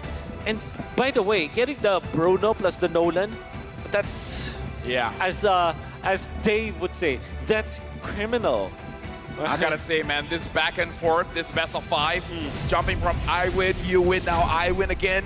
We do have to see if we go for all 5 games the whole way here, because again, I kind of feel like in that kind of situation, we gotta talk about the drafts, right? Because this is the debut of Amon, and even before the game started, because we had a pause, we had a time to discuss about it, even though we were excited with the Amon pick, but it's one of those picks that if you're able to delay, all of a sudden it's a non-factor. And Deusvult's been great at the lane, like all the way from back to group stage. It's something they really can thrive in if they need to. But we do have the MVP coming up. Any guesses? That's a good question. Should be the jungler, right? All right, so here we go. Deusvult, the MVP. And again, the way that they played, no mercy. Magister on that Nolan, 4-0 and 5. Yeah. And 69%, nice, 69% kill participation made it so that Nolan was all over the map. Yeah, and it's mainly because of the fact that the Hilda rotated towards the purple buff and he started in the orange buff instead. And I think that really messed up what Apex 47 wanted to do, because I feel that if you don't contest the enemy jungler assassin at level 1, then you're not an effective Hilda anyways, because because that's literally your advantage. If your enemy jungler gets to level 2, it means that you get two skills. And by the way, Nolan with just 2 skills is actually pretty deadly. Dude, I kind of feel like those heroes where it's like you don't have to think too much about it. You just go in with your skills and you just edit off. It's good. And I gotta say, a lot of mistakes coming in, even from the early minutes of the game, where Flux, they look a little bit flustered. It looks like they're trying to force things out where it shouldn't be forced out. And they just go into fights where they really shouldn't. It kind of feels like the way that we've been seeing Flux as a unit didn't really come out in this game. They look very scattered. Yes. And Deusvult this time takes the more, connected approach with this fight. That team fight that you saw, they burst down both Alien as well as the Earthel. Big props to Kid Bomba as well, landing the spells onto 2 members altogether. And then they just push. Look at Carvey, just focused on the goal. Not going for any kind of crazy plays whatsoever. Really just made the beeline towards the base as they were taking it out. And that means that they take the game so easily. Just 11 minutes. I would say that this last pick, Kaja, as well as the Dairoth, was a genius coming from Deusvult because of how it meshes with the other heroes that they have. For example, Dairoth plus the Bruno, that's a lot of physical damage and minus armor. That's also true for Magister. I had some reservations about this Kaja because it might be slow, but it was proven that all they needed to do was to actually go on to the XP laner. Again, shut down the XP laner. There was one jump coming up from Sawa where he committed the flicker just to take out this Khalid from Alien, and it was successful. You can see that from Flux Esports, they didn't even make it to their 2nd or 3rd batch of full items. Only C. Hubbard and emphasis for Alien meant that he will not be able to tank any source of damage from Deusvult. I gotta say as well, because we saw the rotations coming in from Flux, they entered the jungle of Deusvult for the first rotation, for the first buffs. But after that, we don't see a lot of forward momentum. And I kind of feel like it's all because the XP laner was punished heavily in the first minute of the game. So I feel like in this game, Flux, the draft, sure, it was a little bit shaky, but it's more about the execution. Now, Rich Guy as well as the carry Magister, 806 gold per minute with 35,000 damage dealt. And again, it's an 11-minute game. You don't have to deal that much damage. Yeah. And that being said, we can see Flux just having an okay draft, especially this Khalid as well as this Valentina. Sunshine didn't have a good game. 8,000 damage. That's true. That's why I felt like maybe this Earthel might not be the best hero. There is Claude, there is that Beatrix that we kind of thought that would be good, and Sunshine played well with the Beatrix, so I thought that that will be their choice instead of this Earthel. Unfortunately, it wasn't the case, and because of that, they struggled heavily. Even the Khalid, Deusvult just does so well at kind of counter picking here and there. They pick up the Dairoth, something that's not like super popular, but they know it's going to be a nice way to answer this Khalid. Overall, I feel like across the whole draft, they always put Kid Bomba on something that they know he's going to do well on. And we saw him first on more of the dive EXP laners with the Lapu, with the Terizla, and now even with something a little more kind of in your face, just more of a, I'm going to puncture through. He still performs, he still makes the plays happen, and continuously, it feels like as long as he does well, when they come together, the rest of the team does. I gotta ask Wolf as well, because part of being in a professional team, you always come in a game with a game plan.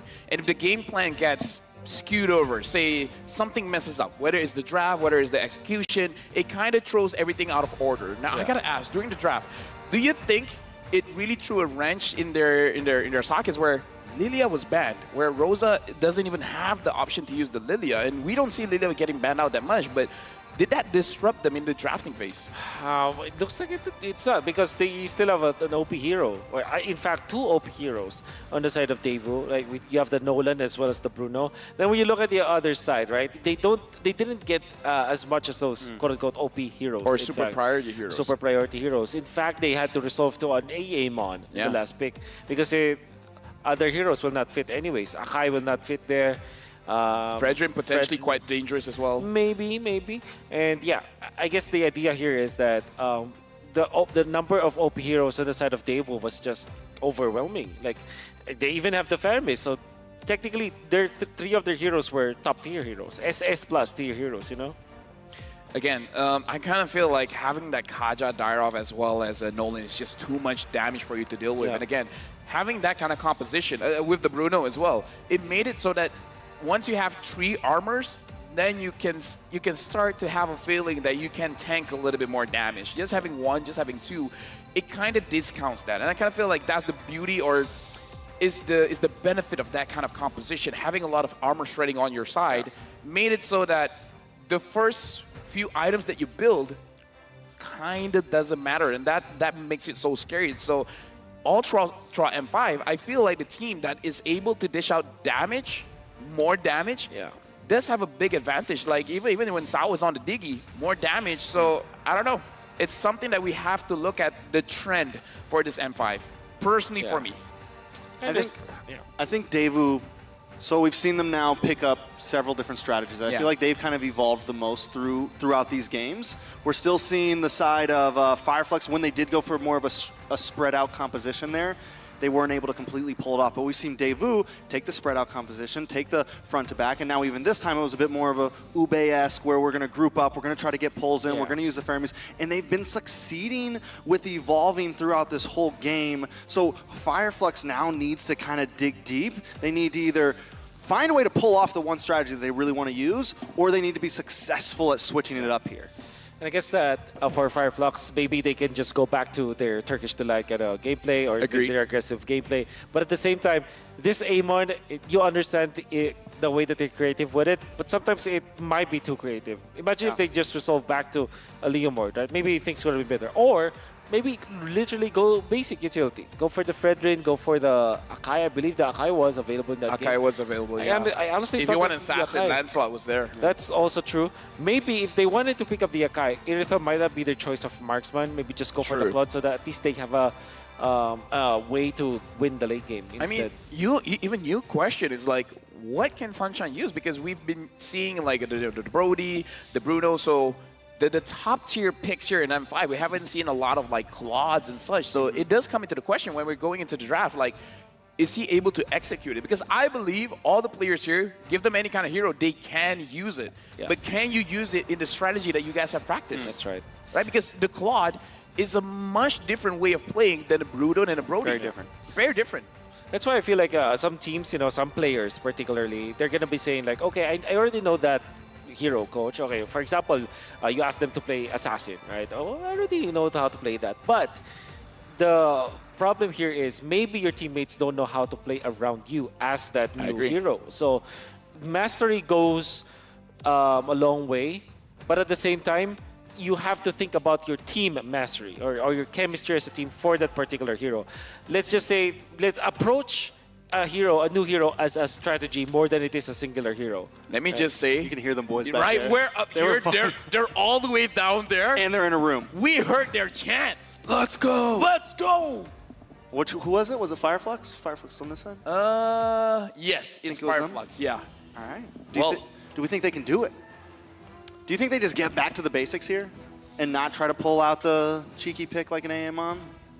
At this point, I do feel like cheesy strats are a very big risk. So yeah, I would say go back to your roots. Yeah. Go back to what you're real. It's like one of those composition you could play with your eyes closed. Go with that. No, because the best of I five, agree. it's mentally taxing. Yeah. It's like after the third or fourth game, you're starting to make mistakes. That's where your mental stamina gets tested. It's very different. Best of one, best of three, and best of five. Completely different kind of series.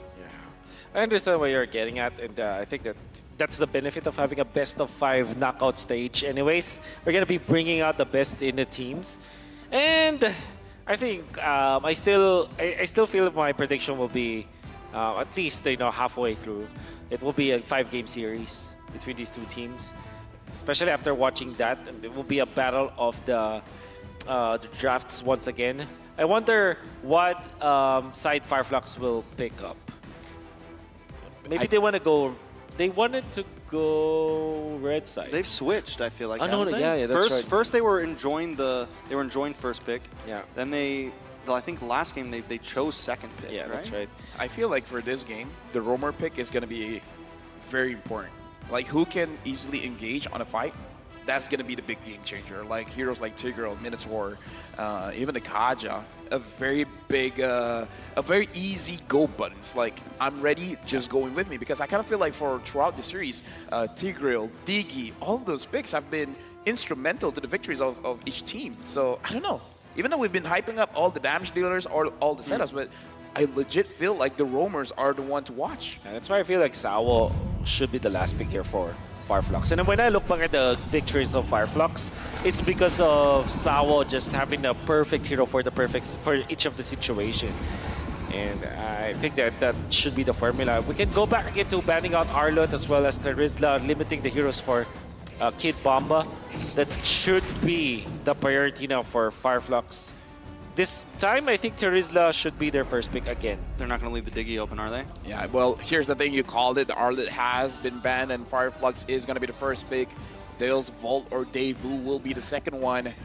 1-1 as well as Arlet has been banned out. The same can be said for Lilia as well as Joy. The first pick Turtles was an option, but it looks like they don't want to deal with it. I want to see if Fireflux potentially grabs the Tigreal in their second, third pick. Or do they want the Nolan here? Nolan, Guinevere.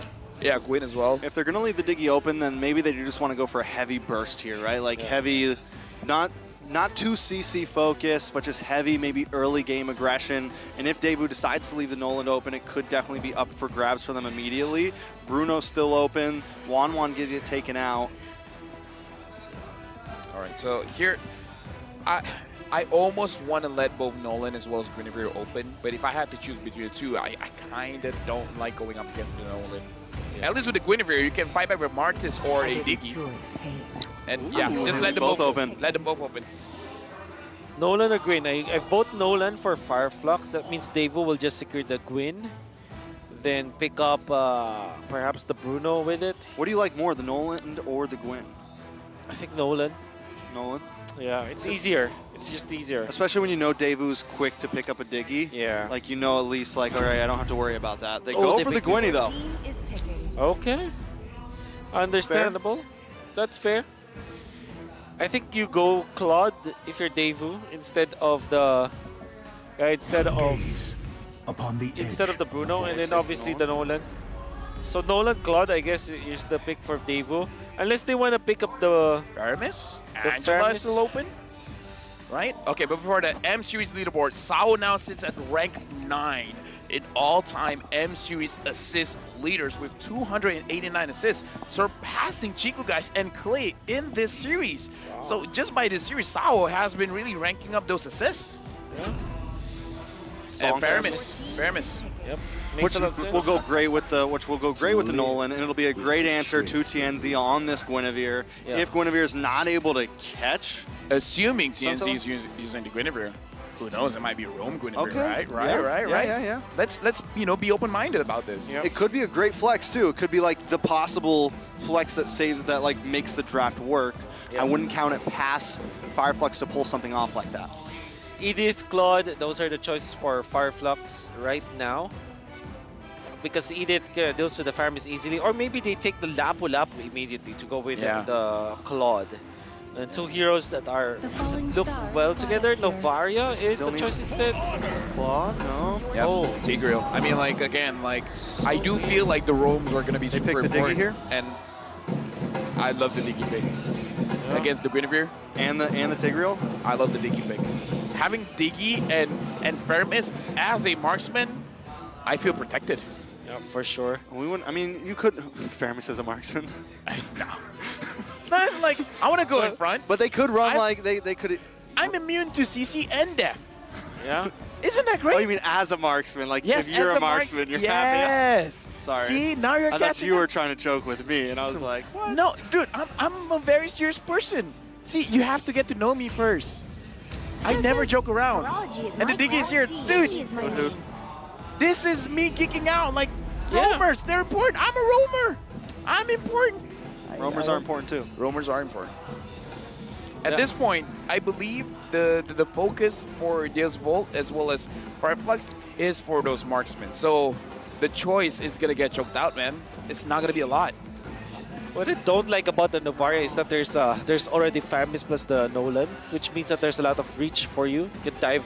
Maybe they're banking on the fact that they have Tigreal anyways.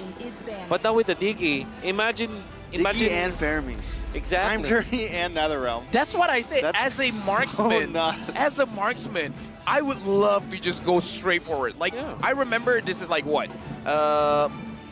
7 or 8 months ago when Irita was super relevant. Having the Fermis as well as the Diggy, you just charge forward Yeah. and everyone runs away from you. I mean, to be fair, if a lion is coming to me, I would run away as well. And an That's true. angry bird throwing out alarm bombs, like, and Yeah, I don't know that's what a very Fermis visual. is. A necromancer, I would run. Necromancer. I would Yeah. run. Okay, Fireflux, what will they ban? Maybe XP lane, maybe X-Borg, Edith? Time to take the field. Bruno. Gold lane. Okay, obviously, with the ban on the Ikshot, that's Actually, for Deusvult, I kind of feel like even the Beatrix is going to be very good now. Anything's good. Anything's good. Any gold laner's gonna have fun with it. Aerithel could be solid. Beatrix could be solid. Even the carry if they want. yeah. They want it. Because Okay. because there's just no threat. Like everything that Fireflux has right now can't really threaten them. Yeah. Kid Bomba just needs to lock in something that can kind of hold down the front line, because that's the only problem I see Lapu. with the side of Debu right now is they're very squishy in early game. I think Fireflux needs to whatever the rest of their draft is let's try to either like invade it, like they need to try to capitalize on kills almost before level 4. This land is our homeland. he himself and banned it out the will Lapu. soon be our burial Yeah, ground. because it's Lapu Lapu is a hero that is decent versus the Fire Mist. Because again, you take out the shield so much, and it's interesting though because there's already the presence of the Diggy. But I think Devu, they just wanna make sure that they will be able to get the Beatrix so easily without any counters. Right, so now Fireflux, what do they ban out? Like, what is the worry here? Like, what does the Lapu Lapu ban signifies a pick that they want for Devu? I don't know. Do they want a Paquito again? Paquito for Devu? Paquito could work. I mean, Kid Bomba tried it on second game. Didn't really work out the best, but hey, it's still an Here, option. it runs with just the full force dive that they have. There's the Claude. So you're left with Irithel perhaps, or Carry actually. Carry, Carry or Brody, Brody? Beatrix. Yeah. Oh, Aerithel. Brody might be very scary here. Maybe That's something right. like a Harith, I don't know. But there's already so much magic damage on FF. Yeah. They don't want it. All right. This is going to be tough for Fireflux, man. You're tough. This is super tough for Fireflux. Like, what do they even pick here to respond to the Diggy Fermis? I'm only thinking like Edith, perhaps on the XP lane. You know what? You know what kind of ruins it? A good pick against the Diggy is Assassin because the Digi is going to be, you know, very squishy. But since they already have the Guinevere, they're kind of locked in. Yeah. Right? Unless they like go EXP Gwenny and pick up like a Fanny or something. No, or the Gwyn just build damage. Just Yeah. build first item Genius 1, and then the rest you can build tanky. If they go that route, I can see a way to deal with this Digi. So that, because I legit feel like the way you handle the Digi is you kill it as fast as you can. Yeah, but how do you kill it with a Nether Realm? Yeah, that's a problem. Okay, So I to be think- fair, Plus Purify or something. It's just like... a lot of Guinevere's, just with the spatial migration, has been able to bait out that, Yeah. that Yeah. Nether Realm. Yeah, It's one of those things that happened during the M5 World Championship where I feel like the Gwyn is good. I just want to see if it's full tank or one damage item. Yeah. So, Earthal, then no maybe quad. Edith or Phobius for Fireflux. Yeah, those are heroes that can clear out the Faramis ultimate rather quickly. I'm the Jade Maybe Slayer. Uranus or something? No, they go for the Thoms. Okay, understandable. But that means Khalid is the option for Devu, right? Yeah, the Khalid can definitely deal with the Thoms, at least stalemate. As long as you don't get like knocked over by the scythes while you're trying to heal. Or Benedetta.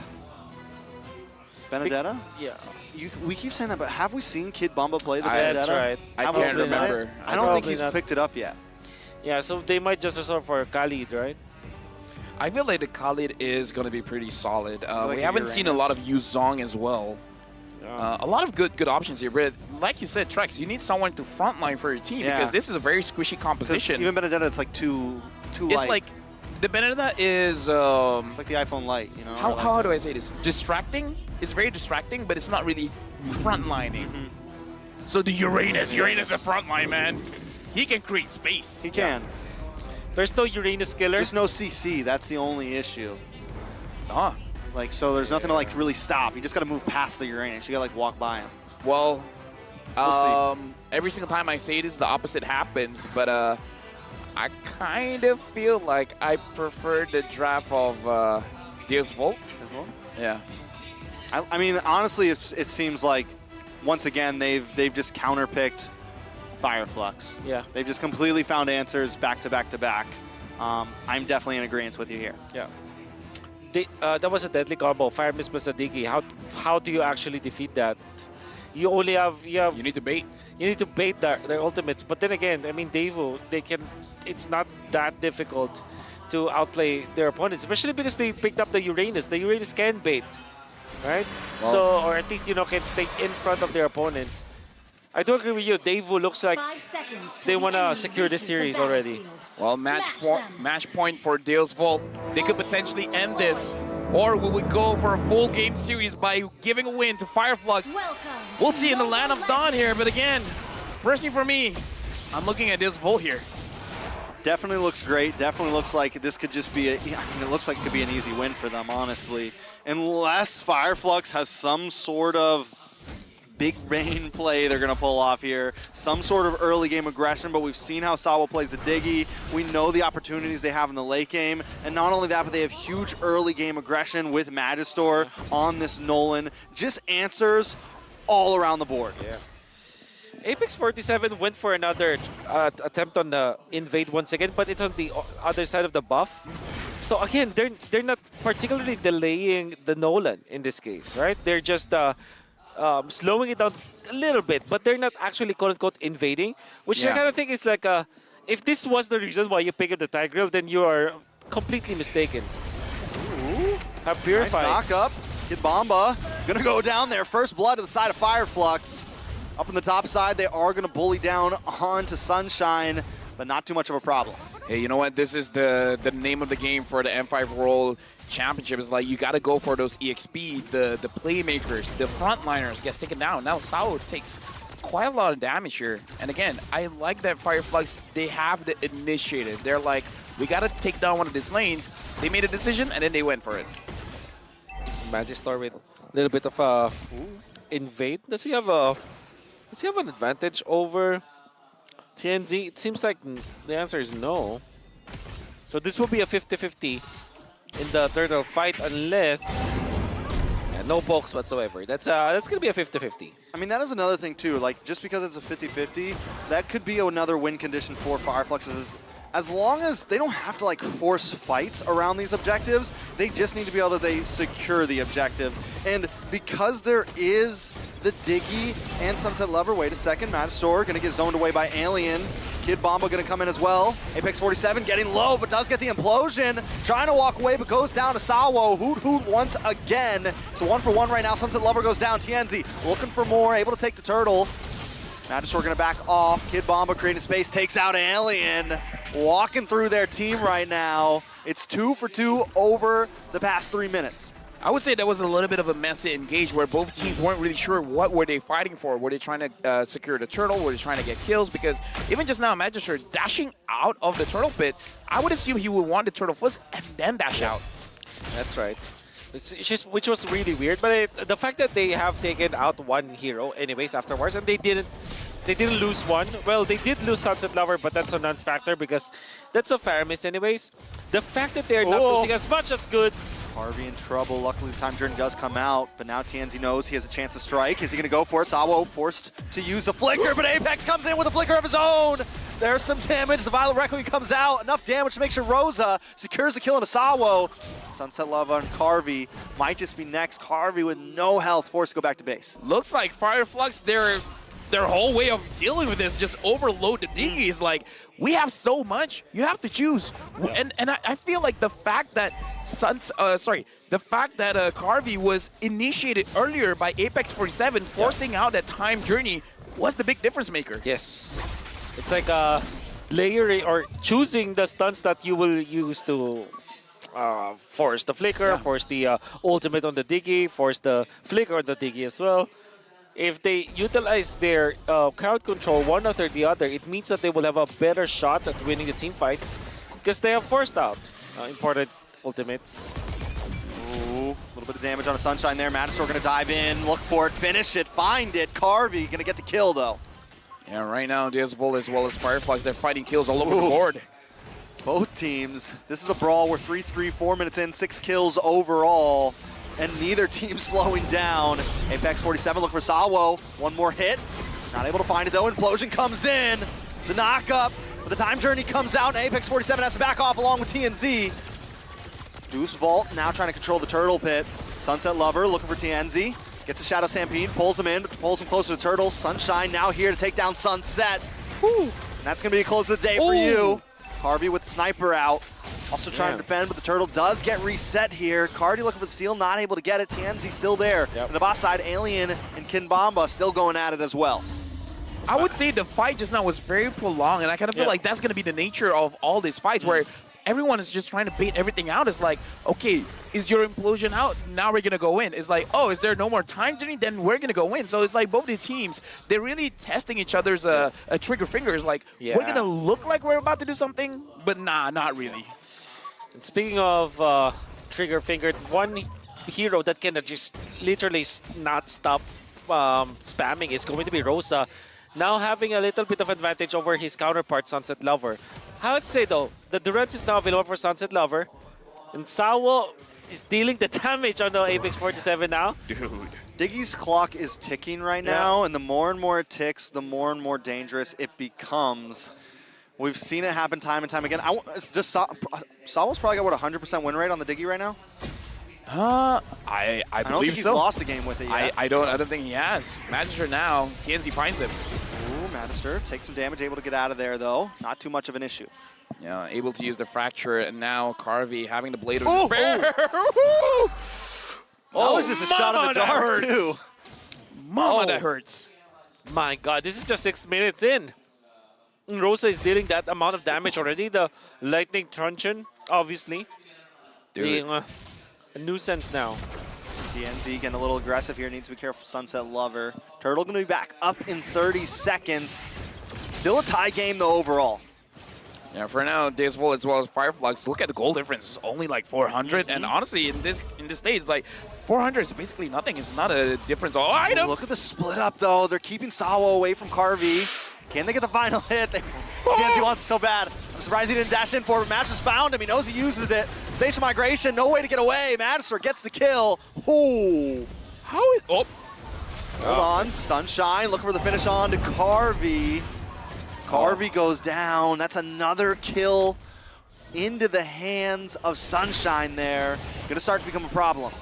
Yeah, that's definitely a problem. The fact that Sao stayed around, and even I thought it was like, okay, he's going to be safe, but it's kind of giving a false sense of security towards Carvey, because Sao should be close to Carvey. But if he gets close, he's going to die. So created a lot of space between him and Carvey, but that made it so that Carvey was an easy target. And I gotta attribute that to Fireflux Esports, just spacing them up so well. You can see that they're diving in between Tier 1 and Tier 2 up top. At least one hero is, and that allowed them to get extra kills afterwards, because Deusvult, there's really no hero that can actually stay in lane unless they are grouped up together. But when it comes to individual territorial control, there's not much. Another fight for this turtle here. Does Deusvult even want to try to contest it? Magister down to half health already. I think they're going to back off here. Carvey is there, maybe look for something. Meteor connects onto Carvey. That damage is becoming bigger and bigger as well. Sunshine there getting some pokes off, but Fireflux definitely controlling the map. TNZ looking for the knock up. Kid Bomba going to be able to walk away. Yeah, Rosa is going to be a problem, man. This is what you guys have been saying. Deusvult, the draft is very squishy, except for the Uranus. But even the Uranus, you need to stack up your stacks first. And then once you have your stacks, then all right, you're going to be pretty safe. You're going to be healing quite a lot, but getting to that point is going to take some time. So Deusvult, I kind of feel like they're on a timer here. They need to be able to do something fast. Ooh, Time Journey comes out. Apex 47 not able to get the finish there. Fireflux able to walk away easy though, and honestly I think they come out on top there. A lot of material used up on the side of Deusvult. TNZ still poking away. Is he going to try to go for this purple here? Magister's a level ahead, so maybe not the best choice. He gets Okay. Because at that point, I thought Rosa was able to steal it. Because the damage from the Novara is pretty strong at this point, right? Yep. It could have stolen it. Could have stolen it if it hits. Yeah, but it didn't. And Deusvult, they're losing map here. They're losing map control. They need to take it back. And the way that to take it back is to group up as 5. Finally utilize their Faramis and Diggy ultimate together. Yep. And a sentence that is weird to say, the damage coming in from Diggy is starting to ramp up quite a bit. So Fireflux, they do have to be a little bit cautious, but at the same time, they're going to be very aggressive here because Kid Bomba might have overstepped his welcome. Nope, he's going to be safe. Yeah, Kid Bomba's getting to a point. Luckily, he's only taken 1 death. He's definitely getting to a point. Plus, he has the Purify on top of the Consecration. He's getting to a point where, like, he's going to start to become an issue. Deusvult looking for the late game, I feel like, once again with the digging and everything. And Fireflux with only a 2K gold lead, not too many towers. This first Lord, if they don't get it, or they do get it and they don't get too much from it, I can see the rubber band back from Deusvult. The question now, Wolf, for Fireflux, who did they want to take down first? Outside of Deusvult. They can even like initiate onto Sunset Lover perhaps, so that they force anyone from Sawa and Sunset Lover. That's the first hero that they have to go onto because you force the ultimate so easily. I gotta say though, Magic Store's MO is to have more levels compared to his counterpart, which is TNZ, and so far he's been doing well in that case. And Deusvult is making sure that their aura turrets, at least for the bottom, is not going to get taken down. Looks like Magister on this Nolan is basically clearing all the lanes. Yeah. I mean, like, sure, he wants to farm, but at the same time, he doesn't want any of his turrets to get down. That's right. All right. Lord fight is up. Alien hold down the front side. Magistar looking for an angle in the backside, doing a lot of damage on a Rosa. Magistar able to get out of there, though. TNZ able to push him away. Lord does get reset. TNZ gonna go back to the purple buff while Sunshine and Apex keep their eyes on the Lord pit. It's a good thing that the Fracture has CC immunity. If not, that would have been over for Magister. We're holding on to the Lord for now. Oh, Sunset Lover receiving so much damage. Magister is farming up top for the jungle. I think he's waiting for the orange buff, and nobody's holding on to the Lord anyways. And Deusvult, good communication because now they're moving away from the Lord so that they apply pressure up top. They disperse. Kid Bomba is making the aggressive plays. I believe that was a good maneuver from Deusvult overall. Oh, yeah. Be careful. Kid Bomba able to force him away. Sunshine takes tower, but a tower may be dropped down on the top side as well. But there goes the implosion. Time Journey comes in. Big pullback. Shadow Stampede able to secure the kill onto Apex. Matador picks it up. Alien's gonna be next. Tienzi forces it back off the Sunshine. They want to go for the fight. They want to go for the 50-50 big meteor, and Kid Bomba still can't find the kill. And Tienzi's taken out with a reverse time. This should be a Lord for the side of Deusvult. This Diggy, man. Diggy. This Diggy. I'll just use the word. It's annoying. It's annoying. It's annoying.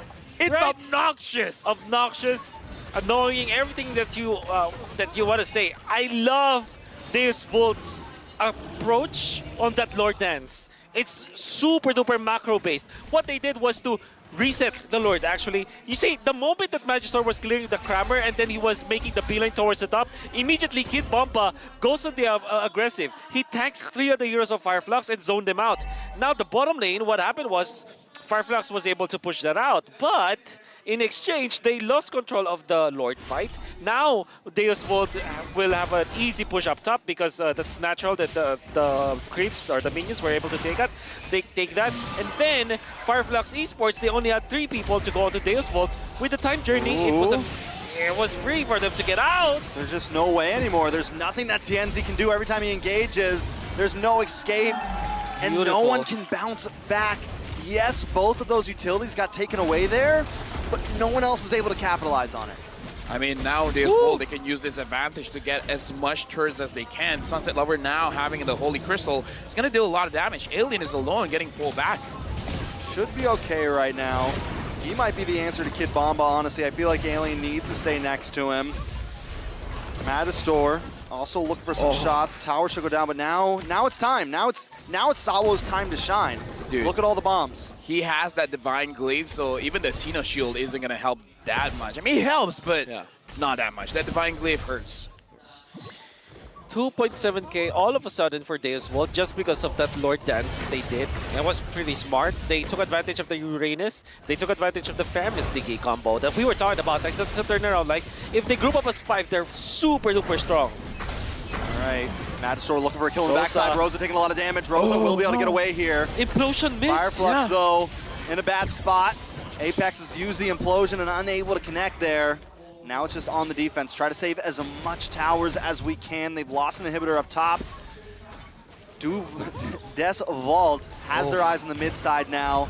Gonna move in. Kid Bomba with the anti-Novaria item. That's the Twilight Armor. He can use. And it's a race between Sawa and Rosa. Oh, yeah. Who deals the more annoying damage? Dude, for real, right now, Deusvult having 3,000 gold lead. The fact that they can burst anyone in front, or at least they have the potential, is very scary. Because the damage coming in from Magister using this Nolan makes it so that even though Alien is going to be the answer, he's going to be the front line, he's going to be the annoying part or Fireflux. It looks like Deusvult, they could just almost ignore it because the moment he comes in front, Harvey and Magister can just deal a little bit too much damage, forcing him to back off. That's right. All right, Lord's going to be up in 10 seconds, Wolf. I guess at this point, because of the lead, I mean, the lead was essentially a race when it comes to like EXP. So it will be pretty even. But the long lane, which is the top lane this time in this second Lord, is going to be favoring Deusvult naturally because of the mega minions that they have. And he's not stopping. He's not stopping. Matador takes it. Sunshine in the backside, though, but he's not able to save the day today. Oh, no. Gonna go down as well. It's a killing spree for Sunset Lover. Oh, no. Fireflux. 5v3. Do they end it here? They're trying to force it, man. Now Sunset Lover has the Divine Glaive as well. The front line of Fireflux Esports is not doing well. Like, Tienzi on this Guinevere, not able to engage much. And now there's one with the Lord. I don't know if they can end this, but they can at least get the inhibitors. It's definitely possible. Definitely. That'll be super duper difficult for Fireflux to kind of defend at this point. Well, they do have the Novaria, so that's a good high ground hero. And they have the turnaround. As long as they have Flicker and Apex, this is defendable.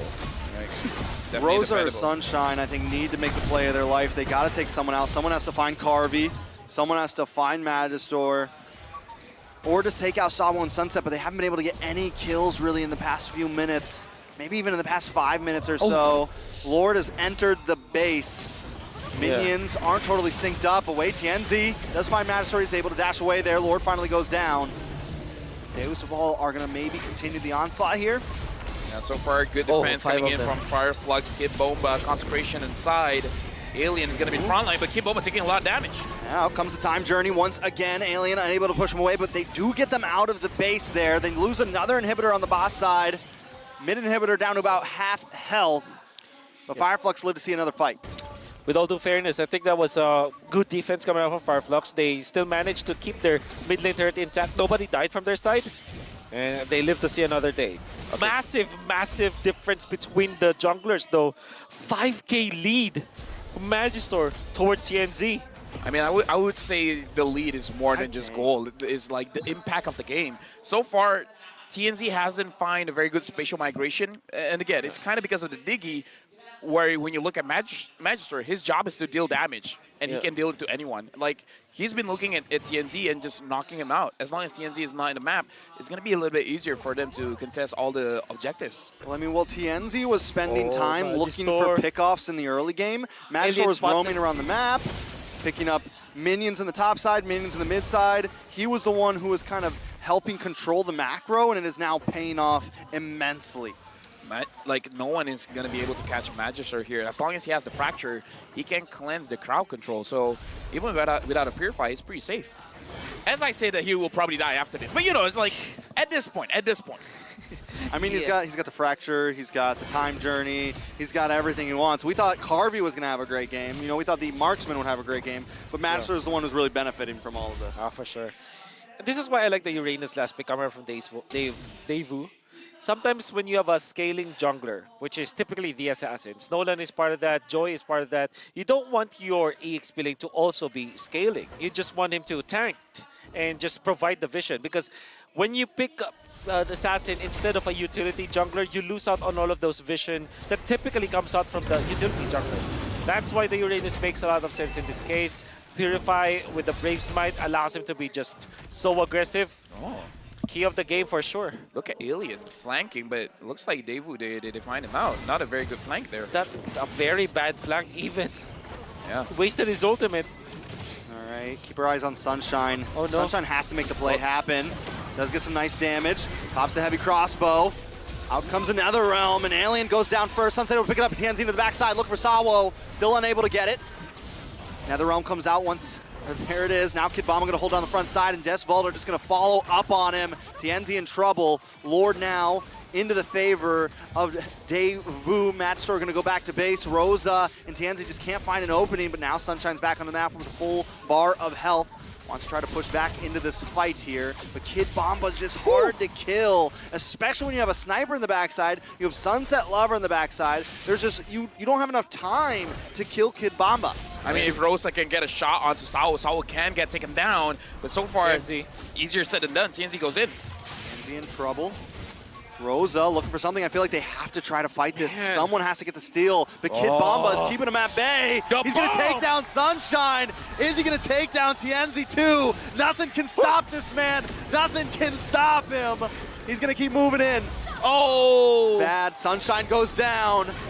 Devu trying to end the game here, but Alien back on the map looking for Sunset Lover. Can they get the finish here? TNZ there as well with the spatial migration, the knockup, the Violent Requiem. Looking for Carvey here. Carvey with the Deburu's Passion. Trying to respond back. Sawo, they're still there, but Kid Bomba's still on the map. Let him cook because he's taking TNZ with him. That's 2 people down. Devu still fighting it out. Lord coming soon down the top side. Whoa, we were talking about how annoying this Diggy is. This Uranus the same thing, man. It's super annoying. Yeah, everybody from Devu is just annoying at this point. And look at Ooh. Magister. Magister on the backside, look for 2. Can he find? The bombardment comes down, Rosa goes down. Magister wants more. Alien's gonna be the next on the chopping block. That's 4 down, it's nothing but Apex 47. Deusvult, the true dark horse is here. There's no way to defend it. He pops the implosion, but that is it. They're sending Fireflux to the lower bracket. Deusvult starting the day off with a 3-1 victory. They lost 1 game, but after that, they're like, no more. We're ending the series. Congratulations to Deusvult They ended the series with a diggy. with a Diggy. With a diggy. And that was so much damage. Oh my god. And you can see the drafting pattern coming out from Deusvult. And this is something that you have to take note of this team. With Fly Solo manning the squad, another good drafter from the Philippines, an expert, a veteran even in the world of esports. After going to Indonesia as head coach for MDL, now he's leading this squad. That draft with a Diggy third pick to counter both the Guinevere as well as the Tigreal. It's just immaculate. And they close up with Beatrix. And then that Faramis, oh my goodness, everything just looked good for Deusvult. Let me just say, this is a spectacular win. And with that, we're throwing over to stage for our host to interview Deusvult and let them celebrate in this moment. Congratulations, Deusvult. Everybody give him a round of applause. You move on to the upper bracket semis. Job well done. You know, you guys have been named the dark horse of this tournament. Dark horse meaning someone that has the ability to surprise everyone and can be the unexpected winner. So how do you guys feel about this? Can I answer? Yes, of course. You know what? I've heard great things. Oh, listen to that crowd. You've gained a lot of fans. We feel great, of course. It's a great win. Could have been 3-0, but Rosa and Lilia is just a beast. He was just solo carrying game 1 and game 2 too. He was so good. You seem to be the crowd favorite right now, Deusvult. You're gaining a lot of popularity all around the world. How does that make you feel? Amazing, especially since Devo has come to the World Championship so many times, and finally now we're in the upper bracket and we're going to be playing against either Onyx or Blacklist. And I'm looking forward to show what we've got in these games as well. Speaking of the next match, so who do you think will win in that next match? It's a hard match. I feel like Blacklist has some surprise picks for us coming just because it's Blacklist. Maybe some S is going to be played and Onyx not going to find a way to counter it. So Ooh. I don't know. It's a 50-50. It's a 50-50 for you. Yeah, it's a 50-50. I don't know. I actually want to ask your other teammates also, who would you like to face in the next round? For me, it would be Onyx. It would be Onyx. Since Does everybody agree? yes, Yeah? Okay, Of why? course. Tell us why. first for me, just for me, before I was in the pro league, I used to watch CW a lot, and I learned something from him too. Ah. So I wanna go against him and just experience how it is to be to go versus a good gold lane. Ah, okay. Now, we've been told that you guys actually, is it possible, did you guys actually see Flux in the ranked games before? Not. In ranked games? No. Oh, you haven't. Okay, all right. Now, actually, you guys mentioned, Kid Bomba, you actually mentioned before that the key to your success is your confidence. What makes you guys so confident? I guess we just know that we're really good at what we do. What and makes you confident? me personally, Yes. I feel like just your mentality, that's it. If you think you're gonna win, you're gonna win.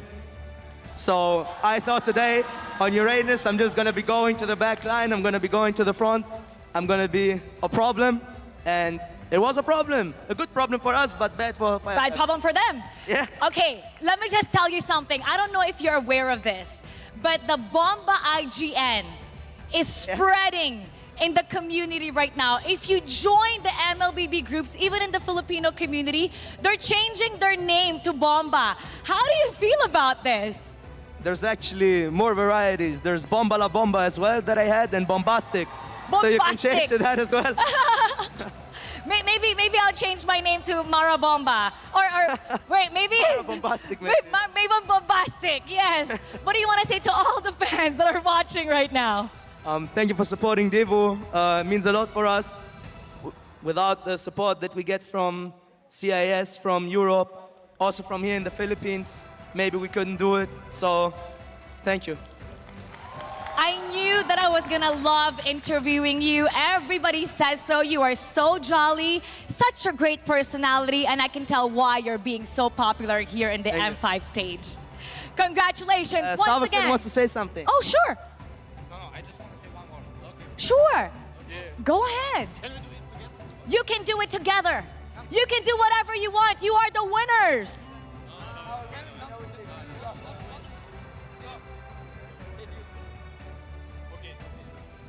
Deusvult. Everybody, let's say it with them. Deusvult. Congratulations once again to Deusvult. We're going to go back to our casters to break it down for us. Casters, pasok. We want to do it. Let's do it. If we do it, it's kind of cringe. All right, then don't do it. I don't know. Okay, okay, okay. Embrace the cringe. Embrace the okay, cringe. I say Just do Deusvult. it. No, I'll say Deusvult, and then you guys will say the Sui, okay? All right. Deusvult. Let's Dude, go. what an amazing interview. Like, dude, they are PR trained, man. They know how to handle the mic. They definitely know how to handle him. Like Kid Bomba too. Like it's so refreshing having a player who actually like Bombastic. enjoys getting interviewed and actually like talks and isn't super like kind of Cringe. a little. Bomba la bomba. Not cringe. I mean, not cringe. Dude. Bombastic bomba la bomba. I love it. Bombastic bomba la bomba. Now we got to look at the MVP. We're spoiled for choice. Everyone did well in that game, and the MVP is going over to Kid Bomba. Listen to the crowd. They love it. And the Philippines just experienced the bomba mentality with this guy. Bomba la bomba. Bomba la bomba. Bombastic. And I would say that the idea for the draft was perfect for the Uranus. He knows his role and he did it. He became a problem. That's how he mentioned it. And I think that was literally the story of the game. Uranus was a problem during those Lord team fights. The macro was there.